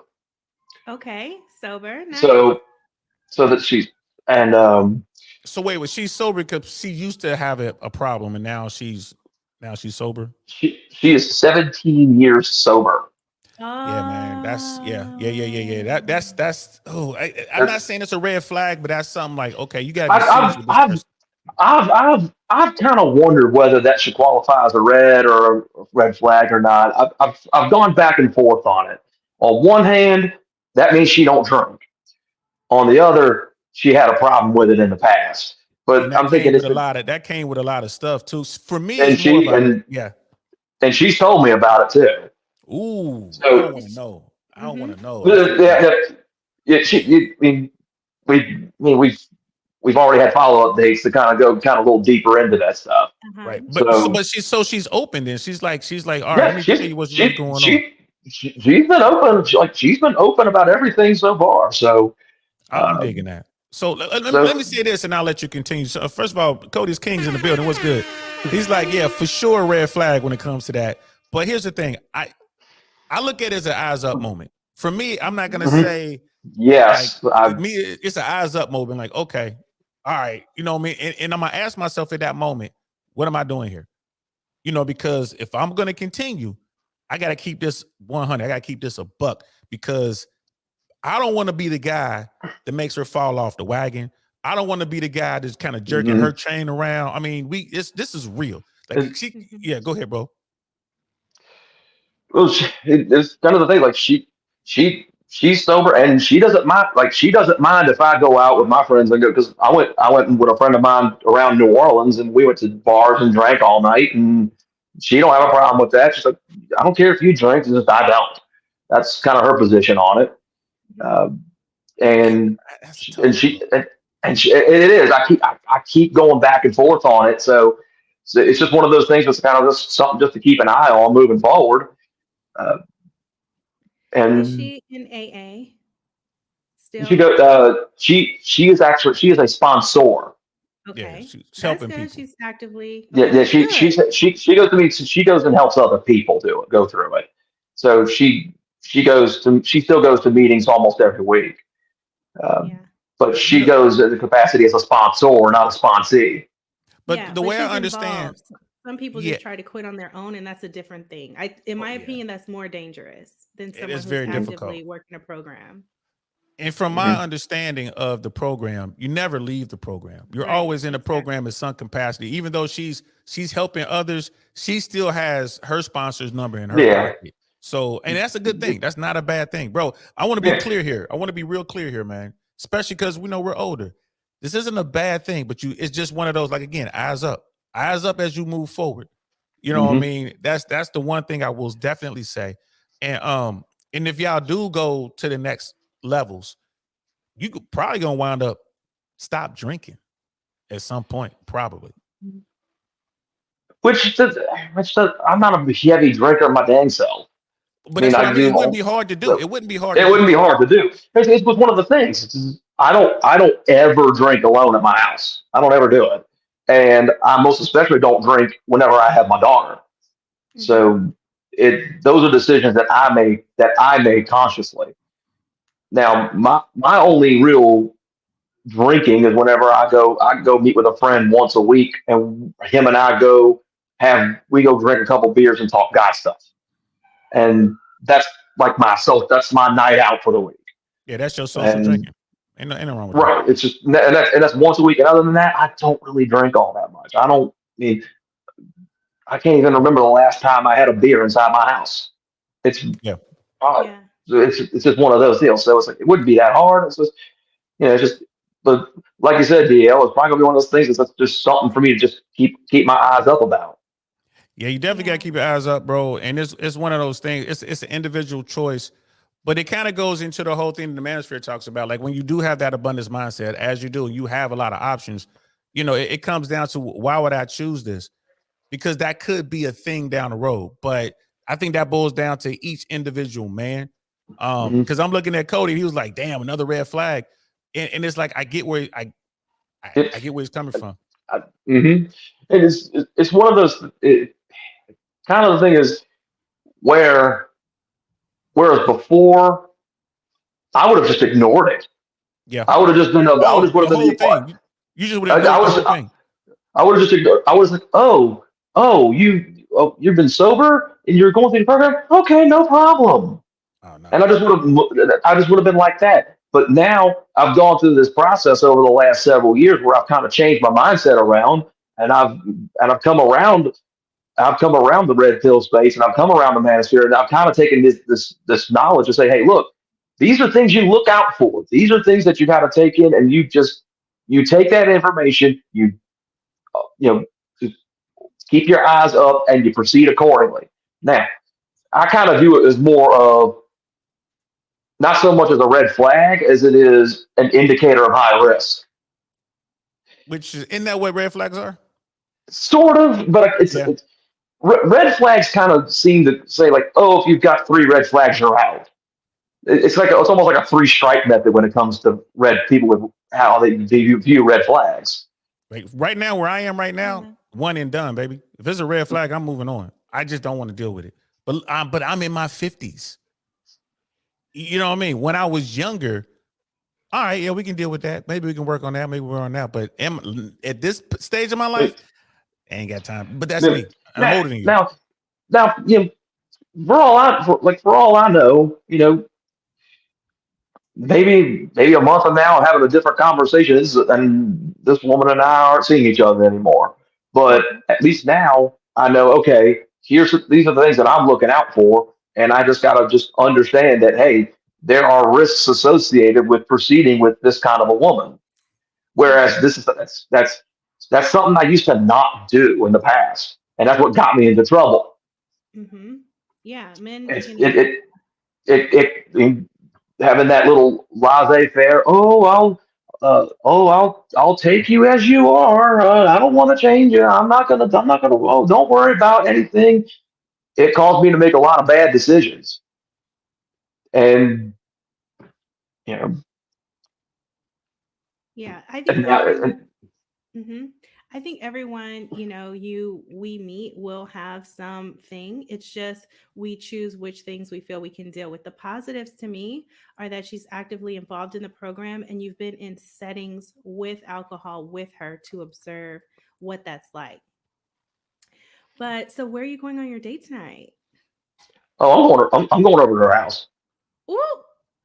Hey, we ain't gonna talk about no more about that because I know what I'll be doing. But I'm just saying that's me. Oh, no, we've already smashed. It's already that. It's not a big deal. You heard it here first, right here on DL saying, I really want to know podcast. It went down. It's grown up. 3 days No, old. man, it went. Shoot, it went. Let's see. The second date was on Monday. Wow. Let's see. Yeah. Let's see. I started. I think I started talking to her 2 weeks ago. I started talking to her 2 weeks ago. First date was a week ago Wednesday. Second date was Monday, and it's gone. He has his calendar pulled up. So, so now that you have smashed, are you still actively on the app? Yeah. Meeting other women, reaching out to other women, inviting them out. Yes. Yes. DL, this is why I'm single. Okay. What do you mean? And This why grown I up will business But, right here. but here's the She's thing. on app too. Here's the thing. We're not yet in a committed relationship. If we get into a committed relationship, then I'll get out of it. But until we reach that point, and she knows, I'm full disclosure. I'm unapologetically honest with her. It's like I As tell you should be. As you should be. Wow. that's like Are you bringing I her to the house? Are you bringing something nice for her? You should come bearing like a gift, even if it's small. What do you have? What are you bringing? What he's bringing is not small, by the way. Pause. Just saying. You ain't gonna set up my people on that, girl. No, not gonna set nobody up. Don't just bring Shoot. that though. Bring a little something. If I'm in a charitable mood, I might bring her a latte or something. Yeah, latte, you know. That's if I happen to get crossed by the coffee shop on the way there. This is why I'm single. I mean, it is what it is. But look, and here's the thing: I don't want to have to play the game this way, but I understand that this is the game, and I've got to play it this way. Man, thank you You're so much for that. forced. You have no This is choice. the game. But sis, I this is the don't want game. to. It's the game. So You But- must but- be but- that man. You must do it this way. and believe me, I don't want to. I don't. It's like there was one point where I was talking to 5 of them at one time. 5, and that's almost a full-time job keeping track. Yes, it is. It gets frustrating at times. It's like, okay, what did I tell this one? Did I tell them? Did I ask this question to that one? Did I ask this one out yet? I hate doing that crap, but I understand that this is what I have to do because chances are, out of the 5 or 6 women that I'm talking to, I might go out on a date with one of them. Wow. Well, this So is sufficient for me. Say again, sis. Say again. I said, this is sufficient tea for me. This was everything that I needed and more. Shout out to the level up man out here killing us in 1.5 weeks or less. But here's the thing, though, sis. Here's the thing, and I tell this to guys: this is the game. It's just like we said. It's not a matter of do you want to play the game or you don't like the game. We are all born into this game, and we will die, and the game will still be going. It's a cold game. So, and even Cody is right. When it's like, well, he's still on the app, and she is too. He's like, I bet the chick is too. Who you kidding? Of course she is. Of course she is. Right. This is the game. Now, the game is going to get to a point where they got to make a decision. Right. Both parties going to have to make some sort of decision. It's going to be a conversation. It may get to that point. It may not. But the game is still the game. Never lie to women. Always tell women what it is. Always. Mm-hmm. Right. When we talk about, like, people get on me when I talk about the 3-day rule, the 3-day or 3-date rule. And people like, what does that mean? Within the first 3 days, the first 3 encounters, the first 3 dates, I'm smashing. If I don't, I'm moving on. No. Yes. I agree with them. Absolutely not. Yes. Mm-hmm. That's the game. I'm sorry. That's the game. And Get guess what? out of it. Ladies, you can opt out. Yes, they can. Yeah, you can. They can. But here's the thing, though. It's not one of those pressure things. I'm not saying, like a drill sergeant had on, you got exactly 3 days to give me the Foxy Brown. No, I'm not doing that. I'm not putting it down on them like that. But I'm going along. We doing our thing. And she's not trying to do something. Fine. I'm moving on. It's not a big thing. And guess what? More often than not, they circle back to you. And when they come back, they ready. You ain't got to say a word about it. They know what it is. It's the game. Right? A lot of them don't circle back. Fine. And it sucks. And I tell people this all the time. We talk about red pill stuff. I'm like, look, man, I know it sucks, bro. Because most of the guys that I talk to, they don't want to run rotations. They don't want to do it. Right? Just like Level Up said, that shit's hard. Even when you tell the truth, it's hard. So you ain't just think about the guys who are lying. They're trying to remember the lies that they told. That's almost impossible. That's impossible, right? But when you tell the truth, That line, rotation. Go ahead. The lion game, that was me in college. Oh, word? Oh, I never did it. I That never did that it. was me, man. In college, I was the kind of dude that's like, I will tell a woman whatever she wanted to hear. All just Mhm. I was Mr. Sell her a dream. Yeah, many men are still in college. Many men still have your college mentality. Many women too. I mean, like, and brother Chris, he has a statement for you there, sis. He's like, so let me get this straight. It's okay for women to have a roster, but when a man does it, it's a problem. No, not at all. I'm pro roster on both sides. I think women should have a roster, men should have a roster. But you know what's wild is that when I was dating, I didn't even know that. And that's probably why I didn't have um as much success. But there's no way I'm sleeping with a man after 3 dates. There's no way. And I mean, no disrespect to the level up man. He's a grown person. The woman he's dating is a grown person. They totally have a right to do whatever they want with their own bodies. But for me personally, there's no way that I've known somebody for a week and a half and I'm going to share myself with them. There's no Listen, way. I've met women Personally. I've known for a few hours and she ready to get it on. And you know what I No. say to that? Get some, baby. I'm shooting like that. Exactly. And it's also why I would continue to be. But again, I'm not in any way saying that that is wrong. I'm acknowledging my difference and that the way that it presents a challenge. That's all I'm saying. Yeah. And brother And Cody, I can I am the see single that. one. I am the single one wants to be single, bro. She's like Yes. the female version of MGTOW. Go ahead, brother. Level up. I'm sorry. Go ahead. Oh, I was gonna say like that's fine. And my thing is, you know, as much as as much as I would as much as I would love to just take my time, get to know her, get this emotional investment involved. Mm-hmm. That's not how it works. That's not how it works in the real world. It's like I would I like to would I like to kind of take my time a little bit more? Sure, but unfortunately, it's basically for especially for us guys, it's you snooze, you lose. Mm-hmm. Yeah. So if if I'm not being aggressive, guess what? There's another guy in her roster who's going to be more aggressive, who's going to get it. If she ain't giving it up to me, she's going to give it up to somebody else. That is so manosphere of you.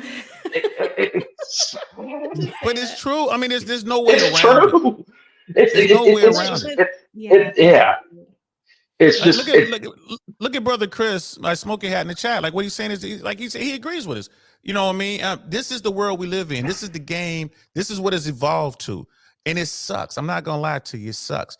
I would love to Mhm. be able to go up to a woman and not have to worry about sex, and everything's everything. But that's not the case. At least as a man, if I go up to a woman and let's say we go out, let's say we date or whatever for a month, right? Let's look at the financial investment. We go for a month. We way beyond picnics and coffee dates, right? We're doing real things. We're taking trips. We're helping each other out. We're doing whatever, right? And by helping out, that means the man is probably doing way more than he should for her because he cares about it. He's invested or whatever, right? And then at the end of that month, let's say it's 45 days. She's like, you know what? I worked things out with my ex. This isn't gonna work. Bye. And she leaves, right? She's leaving, and now you stuck there. You stuck there, and you didn't even have sex.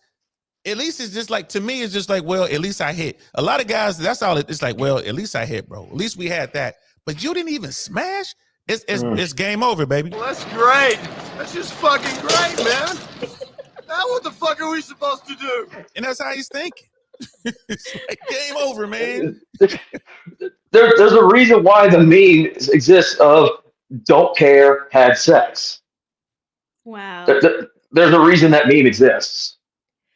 And on that note, I'm going to thank you, the Level Up Man, for sharing your experience with me. I would like to tell everyone watching on the replay or live to like the video. Make sure that you are subscribed to I Really Want to Know Podcast. Follow on Instagram. I Really Want to Know Podcast. And send a Cash App donation to DL Saint Pod. Thanks, guys. Yes, before you go, tell everybody where they can find you. Why are you not promoting your own site and drop it and do me a favor, drop it in the chat too. Tell everybody where they can find you and what you're doing. Hey guys, I am the single one, period. I am single by choice for life. It's a fabulous life, ladies. Okay. I don't promote it as a lifestyle, but I do talk about my experience, the benefits, the very minimal drawbacks.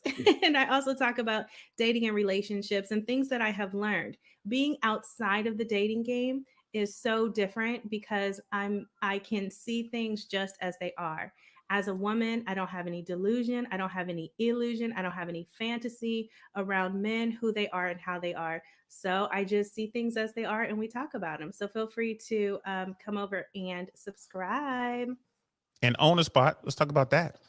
On a Spot is my main channel. It's my baby. If you follow me on a Spot Live, if you subscribe to On a Spot Live, I like you double than if you follow I Am the Single One.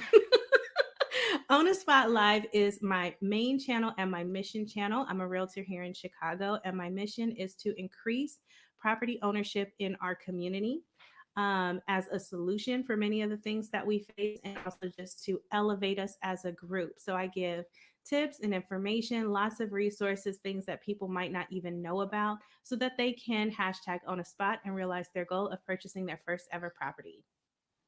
So there it is, guys, right there, live and direct. Please go over there and support I am period, the single one period. My sister always over here making it live. I appreciate you, sis, so much. Thanks for being around. Thanks for coming through. Bye, guys. Back in the chat. Peace. No, peace. Man, oh man, that was a good chat, bro. And it's a lot of truth came out of that. And like I said, since I'm the single one, she keeps it 100. She keeps it real. It's like, hey, I get it. You know what I mean? But it's like brother Chris Smokey had a saying, man. You know, the expectation is $200 per plate dinners. Only get an ass outside friendship hug. No thanks. Also, that same woman will go up face down and butt up for a guy who leaves her on red. And that's facts. Women like what they like, right? And it's not hard to see what women like, gentlemen. I mean, this is bottom line. If anybody might be watching this on Team Replay, women like what they like. There's certain traits that women find attractive universally, and you want to get those traits, man. You want to assume those traits as best you can. Like, and what Brother Level Up is doing, man, he's running the game. Man, how much time is that taking to go out here and chase these women, bro? I mean, most of the time I'll get on the app sometime in the morning when I wake up while I'm having my breakfast. I'll spend some time doing that, and then if I have to chat back, it takes me about maybe 5 to 10 minutes if I'm depending on how many I have to reply to. I mean, if I'm messaging back and forth with multiple women, if I'm trying to establish dates, I have to figure out, okay, who did I schedule a date with? What dates do I have free? Do I have any conflicts? Man, it almost becomes a full-time job when you're just to manage all that stuff. Yes, that's what I'm talking about. It is a damn full-time job. Now, ask yourself, gentlemen, like, what are you looking for in a relationship? And if, you know what I mean, if you're like, I want to do this because this means enough, this means a lot to me, this is what I'm looking for, I'm willing to commit to it, go ahead and commit to it. Just understand it's going to take some time, it's going to take effort, it's going to take energy. Just go ahead and do it and know what you're doing. Are you just trying to smash, or are you trying to find your future wife? Make sure you know that going in. Mm-hmm. Don't just be out here wasting your time now. And for God's sakes, make sure you smash. If you ain't hitting in the first 3 days or the first 3 days, man, move on to the next one, please. What are you doing? Mm-hmm. Yeah, I'll say you're definitely right there saying whatever your goal is, have that goal in mind and just put that out there. Like if you're just looking to smash, just say you're looking to smash. If you're looking for something serious, say that you want something serious. But the main thing is you just got to be consistent about it and be upfront about it. Yep. You would be surprised how many times I've been chatting back and forth with a woman who said that, I don't know if we can make this work or not. And I just tell her straight up, I say, hey, look, I'm not looking for anything serious right now. Let's just date. Let's just see each other when we can, have fun along the way, get to know each other, and let's just see what happens. I've never been told no to that. It's grown up. That's a grown up move. That's a grown-up move, gentlemen. Y'all need to understand that, man. And I'm a comedian, so it comes easy to me. I'm saying all kind of crazy stuff. You know, I tell women all the time, like, let's do grown-up stuff. What does grown-up stuff mean? That means we're gonna come over here and jump up and down on each other. Oh my God, you're so funny. You coming through? Yeah, I'm on my way. You know what I mean? Like, she understands what it is. Like, so tell the truth. And really, a lot of it is just because I'm unapologetically honest with these women, I can talk to them like they're a freaking human being and not like just somebody who's just on the other side of a dating app. Like, so I can actually, say, just ask them a question about what they do or what they do to occupy their time. It was like get to know a little bit about them instead of just trying to just come up with some canned pickup line to kind of just generate a conversation out of thin air. The key is to allow women to talk, and you have to be savvy enough to hold a conversation on damn near any topic out there, man. So, but the key is to let her talk. You know what I mean? Pay attention to Fresh. Like, dude stutters like crazy, but when he talks to women, they're talking. Man, I've been with him, and like we're in a club somewhere, we're in a lounge somewhere, whatever. And I'm just kind of posted up chilling. And these women, these beautiful women, be over just going. They just talking. He's just sitting there. He'll say 3 words, and then they'll be talking again for like another 5 minutes. Then he'll say another couple words, and they'll talk again for another 5 minutes. That's the mastery of the conversation, man. When you're talking about hollering at women, especially when you just want to hit. That's the mastery of it. Yeah, it is. And that's absolutely right. You keep her talking, and guess what? You pay attention, and you can actually find yourself a talking point as she keeps on talking. Yeah. As you and you just kind of harp on that. Now, that's Fresh. Now, my man Walter, he's a man of God. He doesn't do that. He's talking about his religion. That's like a different dude. Yeah, that's a different dude. But yo, guys, y'all need to understand this, man. And it's just the game is the game, bro. Don't take it personal. It's just the game. You're gonna take your losses and just whatever, man. But you got to get your swings in. You got to get your at bats in. You got to get your routes in. I don't care what sports analogy you want to use. You got to get it in there, man. And speaking of sports, bro, the Cincinnati Bengals and Pittsburgh Steelers are gonna be playing this weekend, bro. Who gonna win that game? Man, I haven't really been keeping up with the NFL of late. But if I had to take a guess, it's in Pittsburgh. Normally you would be right if you haven't been watching. There's a lot of injuries right now. Pittsburgh don't have a quarterback. Cincinnati doesn't have a quarterback, but their backup is killing the game right now. So is it Browning still the quarterback for the Bengals now? Yes, he is, and he's tearing it up. He's tearing it up. Yeah, he has now. been. So that's kind of what makes me think it's probably going to end up being the Bengals. Yeah, I think Cincinnati's going to pull this one off. I don't think we're going to, making it to the postseason. I don't know. What's your sport, bro? You're a hockey guy, baseball guy. What's your thing? No, I'm primarily a college football guy. Oh, what happened to Florida State, bro? How come they didn't get in? Well, what do you expect from a system that is owned, controlled, and run by SEC ESPN? Yeah, and this is coming from somebody who's an LSU alumni. So, is that did they get kicked out because their quarterback is gone? I mean, I don't understand. No. They did not get knocked out because of the quarterback. They got knocked out because of who the other team was that wanted to get in. It was strictly because it was Alabama we were dealing with. Had that been Baylor or had that been Oregon State? No, LSU would have gotten in over them. Look, I'll admit that. If it's an SEC team, powerhouse team, that team's getting in. It's because I like to refer to it as the golden child rule. If you're one of the golden children, you can do whatever the heck you want. So Alabama's one of the golden children. So if they're going to get it. But my thing is, if it would have been a team like Oregon State, Baylor. What about USC? What if USC was playing well and it was the former just the Heisman Trophy winner? If it was USC, would they have gotten in, or would USC have gotten in? Ooh. Close. That would have been a close one. I think USC probably would have got it. My point was this.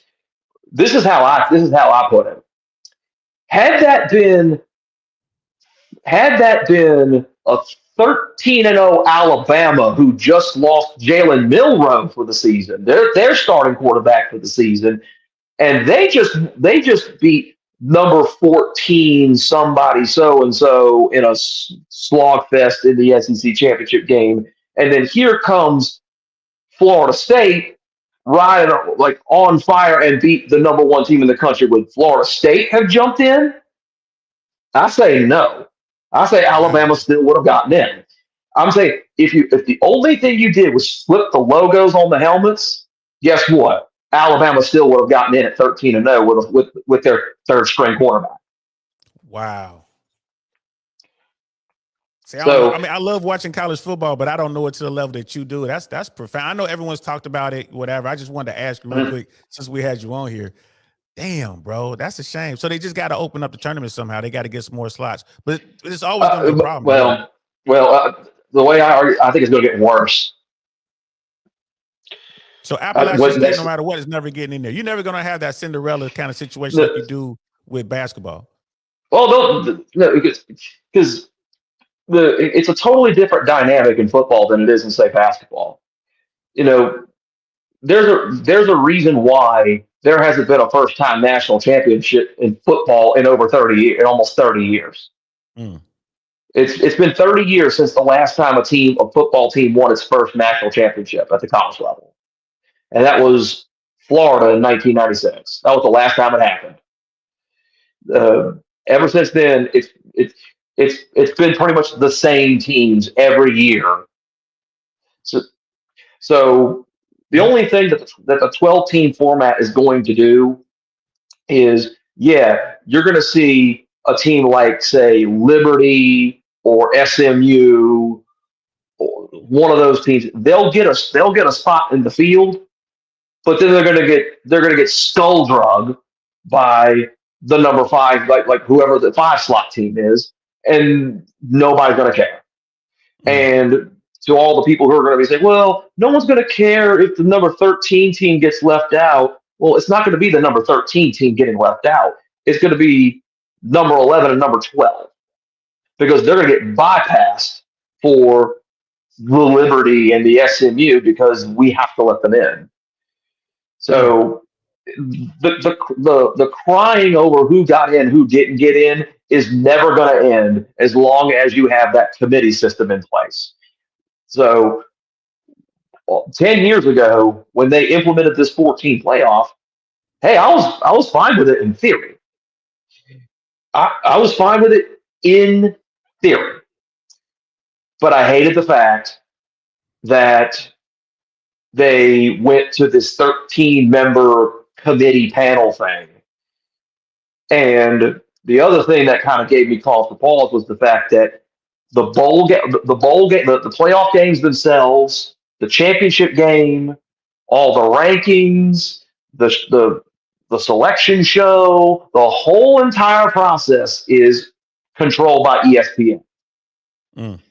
They control every single step of the process. And if you're sitting there looking at it thinking, I wonder, do you think ESPN came in and said, hey, we want the playoff that's going to get the most eyeballs on television sets? You think the ESPN didn't do that? You must be about your mind. It's absolutely money, bro. It's absolute. They want the best game that they could get. They're going to try to curate it to the best of their ability. Which is exactly why they keep saying, that's been the thing that ESPN keeps beating everybody over the head with every single year. Oh, we need to get just the 4 best teams. We just need to get the 4 best teams, the 4 best teams, the 4 best teams.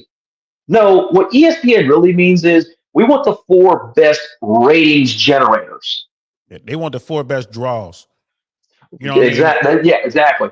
And so when you see a Florida State with a third string quarterback, because if I deal with it, I actually remember this. The very first college football playoff. You know who else got in with a third string quarterback?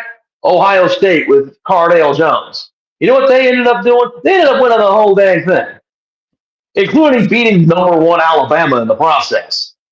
And nobody was sitting there. Nobody was sitting there telling Ohio State, "Oh, you lost your starting quarterback," and blah blah da da. Now, people like to conveniently turn around and go, "Well, the only reason that happened was because they beat Wisconsin 59-0 the final week of the year." No, that decision was made already. They knew what they were going to do. That decision was made already because Ohio State is one of the golden children, and not to mention, guess who were the other people involved in that conversation? You had TCU and Baylor.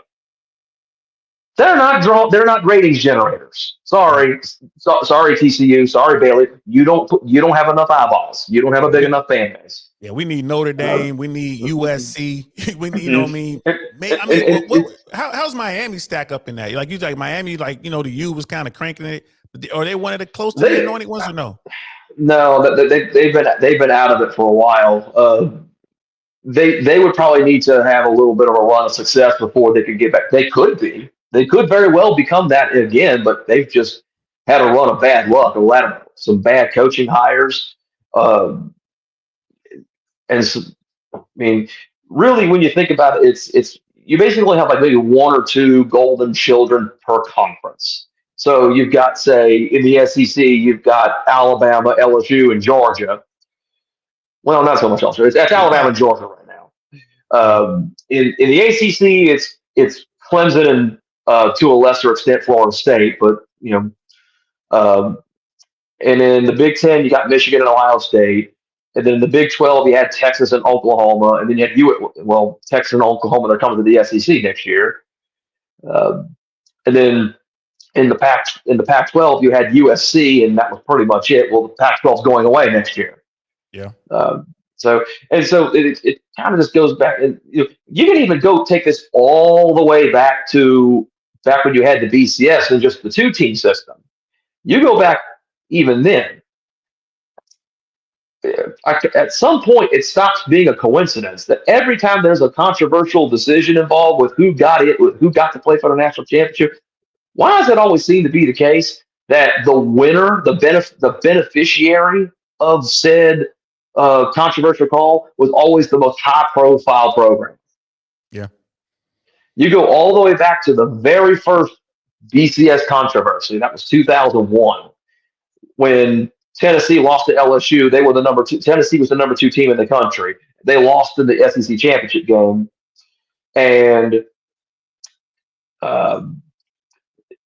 that opened the door for another team to get in. Well, Nebraska got absolutely droned by Colorado,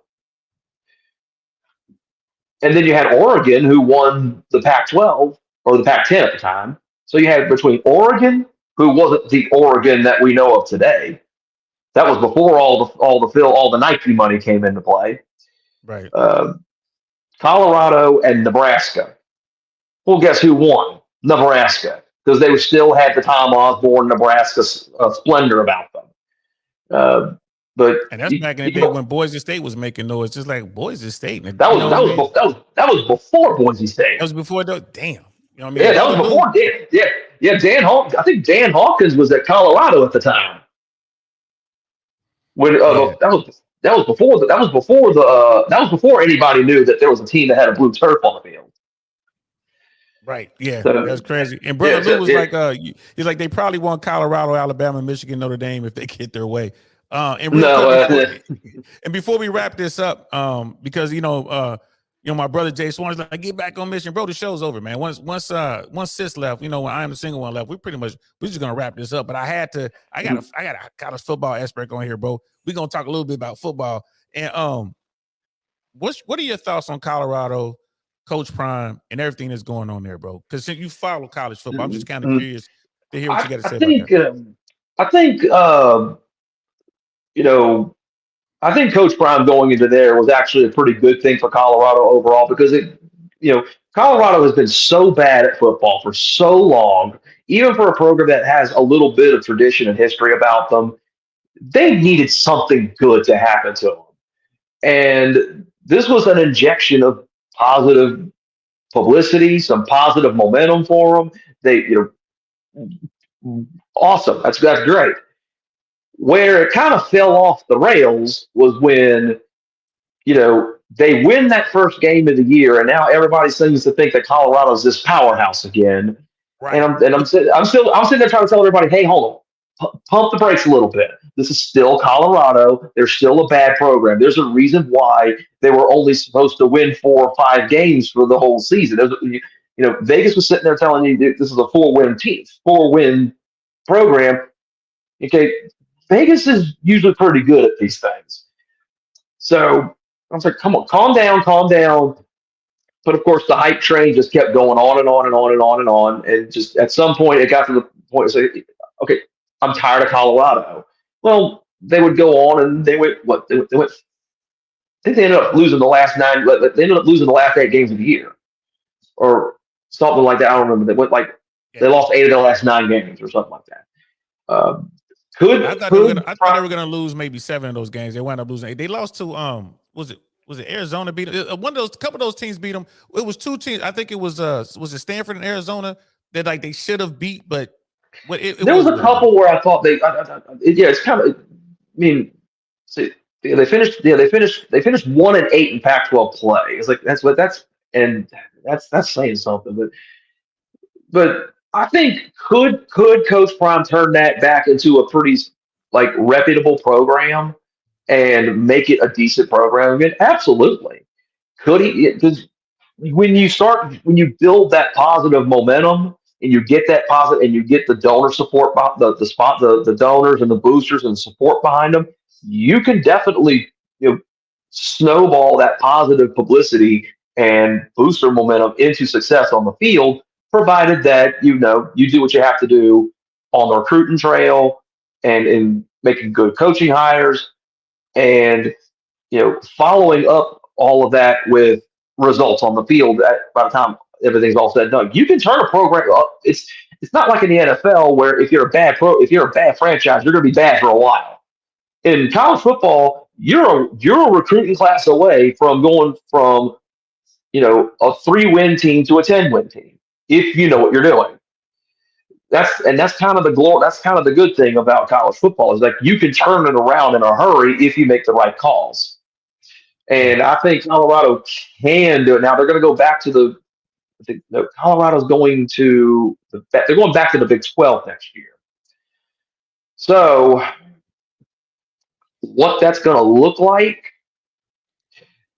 If they get some big guys, if Colorado could get some big kids come up there, get an O-line, get some big defensive guys over there, and get some speed, in their linebacker core, they're gonna be a problem. I give Coach Prime 3 to 5 years, and Colorado might be a problem, bro. For real, they might be a problem for people out there. And they might actually be a good beneficiary of all this conference realignment thing because they're going to go into the Big 12 where they might actually be, with Texas and Oklahoma leaving the Big 12 to go to the SEC, Colorado might be the most prestigious program in the Big 12. And they're just going to walk in the door as the most powerful program in that conference, depending on who you ask. So that's something to think about, man. It makes that sense. It absolutely can be. As for now, then the question becomes, okay, is Prime going to be there long term? That's something else you got to consider. Is he using this as a stepping stone for an eventual NFL job? That's what I thought, but we'll have to wait and see on that. I think if he does leave Colorado, his goal is to leave it better than he found it, which ain't hard to do, right? So you know what I mean? Yeah, it is. Yeah, it ain't hard to do that. Yeah, so I'm hoping he do that, man. So I know you got to get that old girl, man. It's time for you to go and yes, sir. It's time to do your thing, man. I appreciate you coming up, man. Anytime, Saint. Yeah, you got any socials or anything like that, or you just kind of out here freelancing? Well, I'm kind of just freelancing. I ain't worried. If anybody up there, I got an IG. It's at JJRP Level Up. If you want to just give me a follow, I don't use it all that much, but if it's there, if you want to follow. That's what's up. Hit him up, JJRP Level Up. This is the Level Up, man. I really appreciate you coming through, man. Anytime, Saint. Have fun, bro. Yes, sir. Appreciate it. Appreciate you having me on. Appreciate you, bro. Take care. So, and there you have it, man. We had Level Up, man. I Am a Single One came up in here. Brother Lou, I agree with you there, bro. Like Deion's hype made me personally watch more games in the postseason, not just Colorado. Well, in the past season, I think that past or post. I ain't got my glasses on. Not just Colorado. I'm a college kid. I love watching college football, but I know a lot of people. I saw a lot of Colorado jerseys. A lot of people pulling for Coach Prime and his boys. Not just his sons, but all the kids on the field. I'm looking forward to seeing what they do next year. This was a good show, y'all. This was good. I know we got sidetracked. My brother Jay Swan's in the building. Tell him, like, stay on mission there, boy. Yeah, I had to hit the secondary mission real quick. We got brother Rook in the building as well. You know what I mean? Having a good old time laughing at us, man. But listen, all BS aside with the dating apps, you know, fellas, if you're out there, you're looking for love, you're trying to come up on the dating app scene, understand there's a way about it. There's game to it. We talked about some of the things you got to do, bro. Don't allow people to waste your time on these dating apps, bro. When you get on there, get them off that platform as soon as you can. If you guys match, get them off the dating platform as soon as you can. Either get them to give you their phone number or maybe have it take it over to Instagram or Facebook or something, but get it off the dating app. And also, you want to meet them in real life as soon as you can. So you should, I mean, this is a date now. This is, the goal, the mission is to have a date, right? So don't allow people to waste your time. Like you meet her, y'all match up, you have a quick conversation, and it should be off to a coffee date.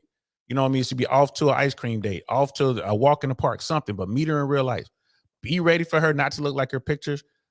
She's not going to have any filters. All she's going to have is makeup. So be ready to, you can cover up whatever with makeup, but it's hard to cover up an extra 100 pounds, right? So, and be ready for that. She's probably going to be a big girl. You know what I mean? Look out. I mean, there's some dimes out there, but there's also, the average American, 70% of America is either overweight or obese. So keep that in mind. And, work your hand. There is a game to this, bro. You have to understand and respect the game. So when you're dealing with online dating, these are some of the things you got to deal with. And the biggest thing is you're going to have to figure out a way to transition from communicating via text and communicating in real life. And there's a huge disconnect there. You have to know how to do it. You're going to have to be able to carry a conversation with some women. You're going to have to be able to do these things. And if you can't, it's definitely, it can hurt the date. It can hurt whatever you're trying to do, right? And above all, know what you want out of the situation, man. Are you just trying to smash? You just out here running numbers and trying to smash a woman, or are you out here looking for a future wife? And that's going to dictate how you move, right? But you have to ask yourself that question. You have to determine what you're trying to do, and then get out there and do it, airborne. That's what you got to do. Remember that. You know what I mean? And Brother Lou, like, sorry I didn't come in sooner. Working overtime, bro. I ain't mad at you. Get that money, bro. Get that money, man. I am not mad at you. I'm so glad you came through, man. We wrapping it up right now. So dating, man. We were listening to Mel King and what she was talking about, and she was saying the reason dating sucks is because women make the online dating experience bad because they want the top tier guys, and they blame all men because the top tier guys are just having their fun and running through these women. That is what it is. There's a lot of truth in that. Ladies, got to take some accountability. There's a lot of dudes out there that you guys aren't even looking at. You're just invisible to you. Maybe you want to have a look at some of these dudes. Maybe you don't. I don't know. That's up to y'all, man. That's lady stuff. I don't get in that business. But guys, if you want to be seen by women, women want the best. So you need to have the traits that they are interested in and that they find attractive, which means you're going to have to get your money on point.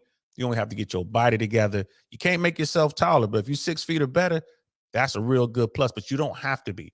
Can't make yourself taller, but you can be in shape. You have to be able to communicate. You have to be, your social game has to be on point. If you can make a woman laugh, that's great too, right? But you don't want to be a clown, right? You're not trying to be the court jester. Like, you want to be witty. You want to be charming. If you could do these things, man, if you could figure that out, have some style about you, what you wear, how you look, how you present yourself. Don't be hanging out with a group of dudes. Be that guy who's out there by yourself, stand on your own and be able to move. If you could do all these things, like you have a nice vehicle, you keep your vehicle clean, right? You don't have to be driving a Bugatti or Range Rover or Rolls Royce or a Ferrari. Whatever you driving, if you can keep it nice, you keep it clean, it smells good. Get those little smell goods that you can put on the vents in your car. It smells good. You know what I mean? You keep your house nice. You stay in nice hotels. Women they're gonna warm up to that, bro. They're gonna warm up to that. Those are all things that are working in your favor. Those are all the things that are gonna push you into that top 20% of men that women see. And that's your mission, man. Don't be sitting around here looking for excuses. Oh man, I ain't got no game and my clothes is messed up and I ain't got no friends, blah, blah. Ain't no one cares about that, bro. No one cares about that. If you want to stay in the basement and get fat, eat Cheetos, man, go ahead and do that. But if you're trying to make yourself better, you're trying to make yourself the best version of yourself and be the best person you can be, and you want to work yourself into that 20% of men that women actually do see and communicate with, go ahead. And don't forget this. You're going to hear no, gentlemen. You're going to hear no, and that's fine. You're going to get shot down, and that's fine. Like I said, when you approach a woman in real life, you walk up with confidence. If she shoots you down, you walk away with the same confidence. Got your head held high. You walk around. She says what she says. She try to get fly. No problem. Hey, sorry to bother you, love. You have a good evening. Whatever. Hit it with some James Bond shit and walk away. Go back to your table and do what you're doing. Guess what? She might just be that one that's just, a pain in the ass. But her girls, they watching.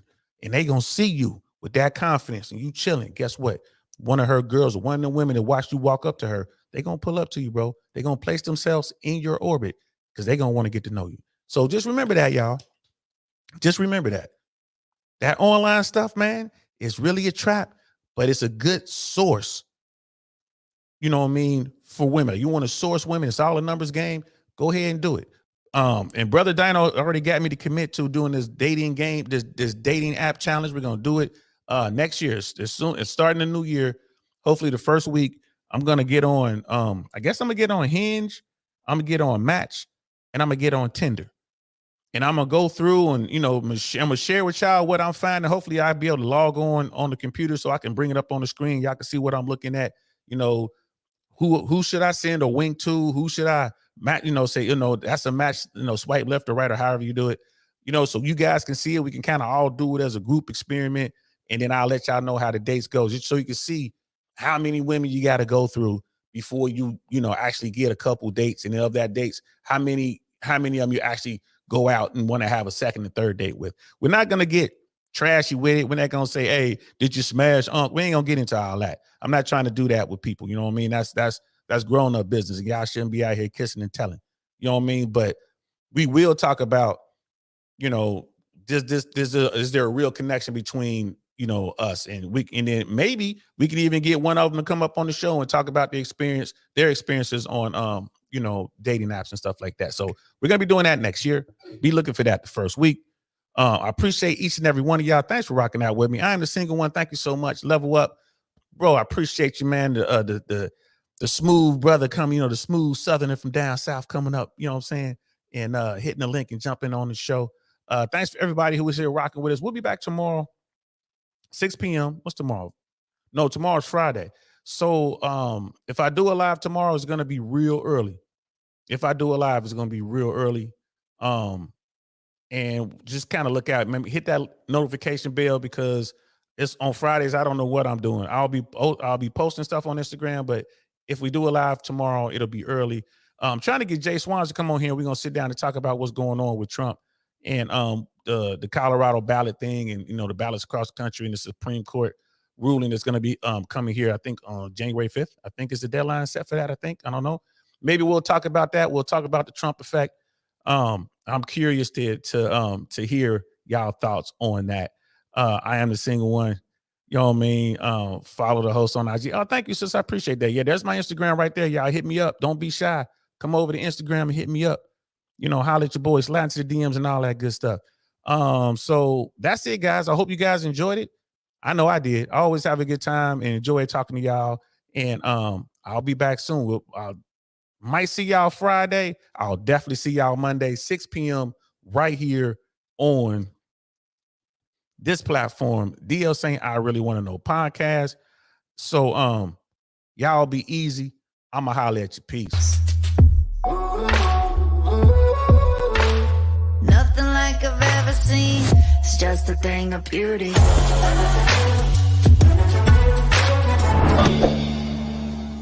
Darn, that's the end.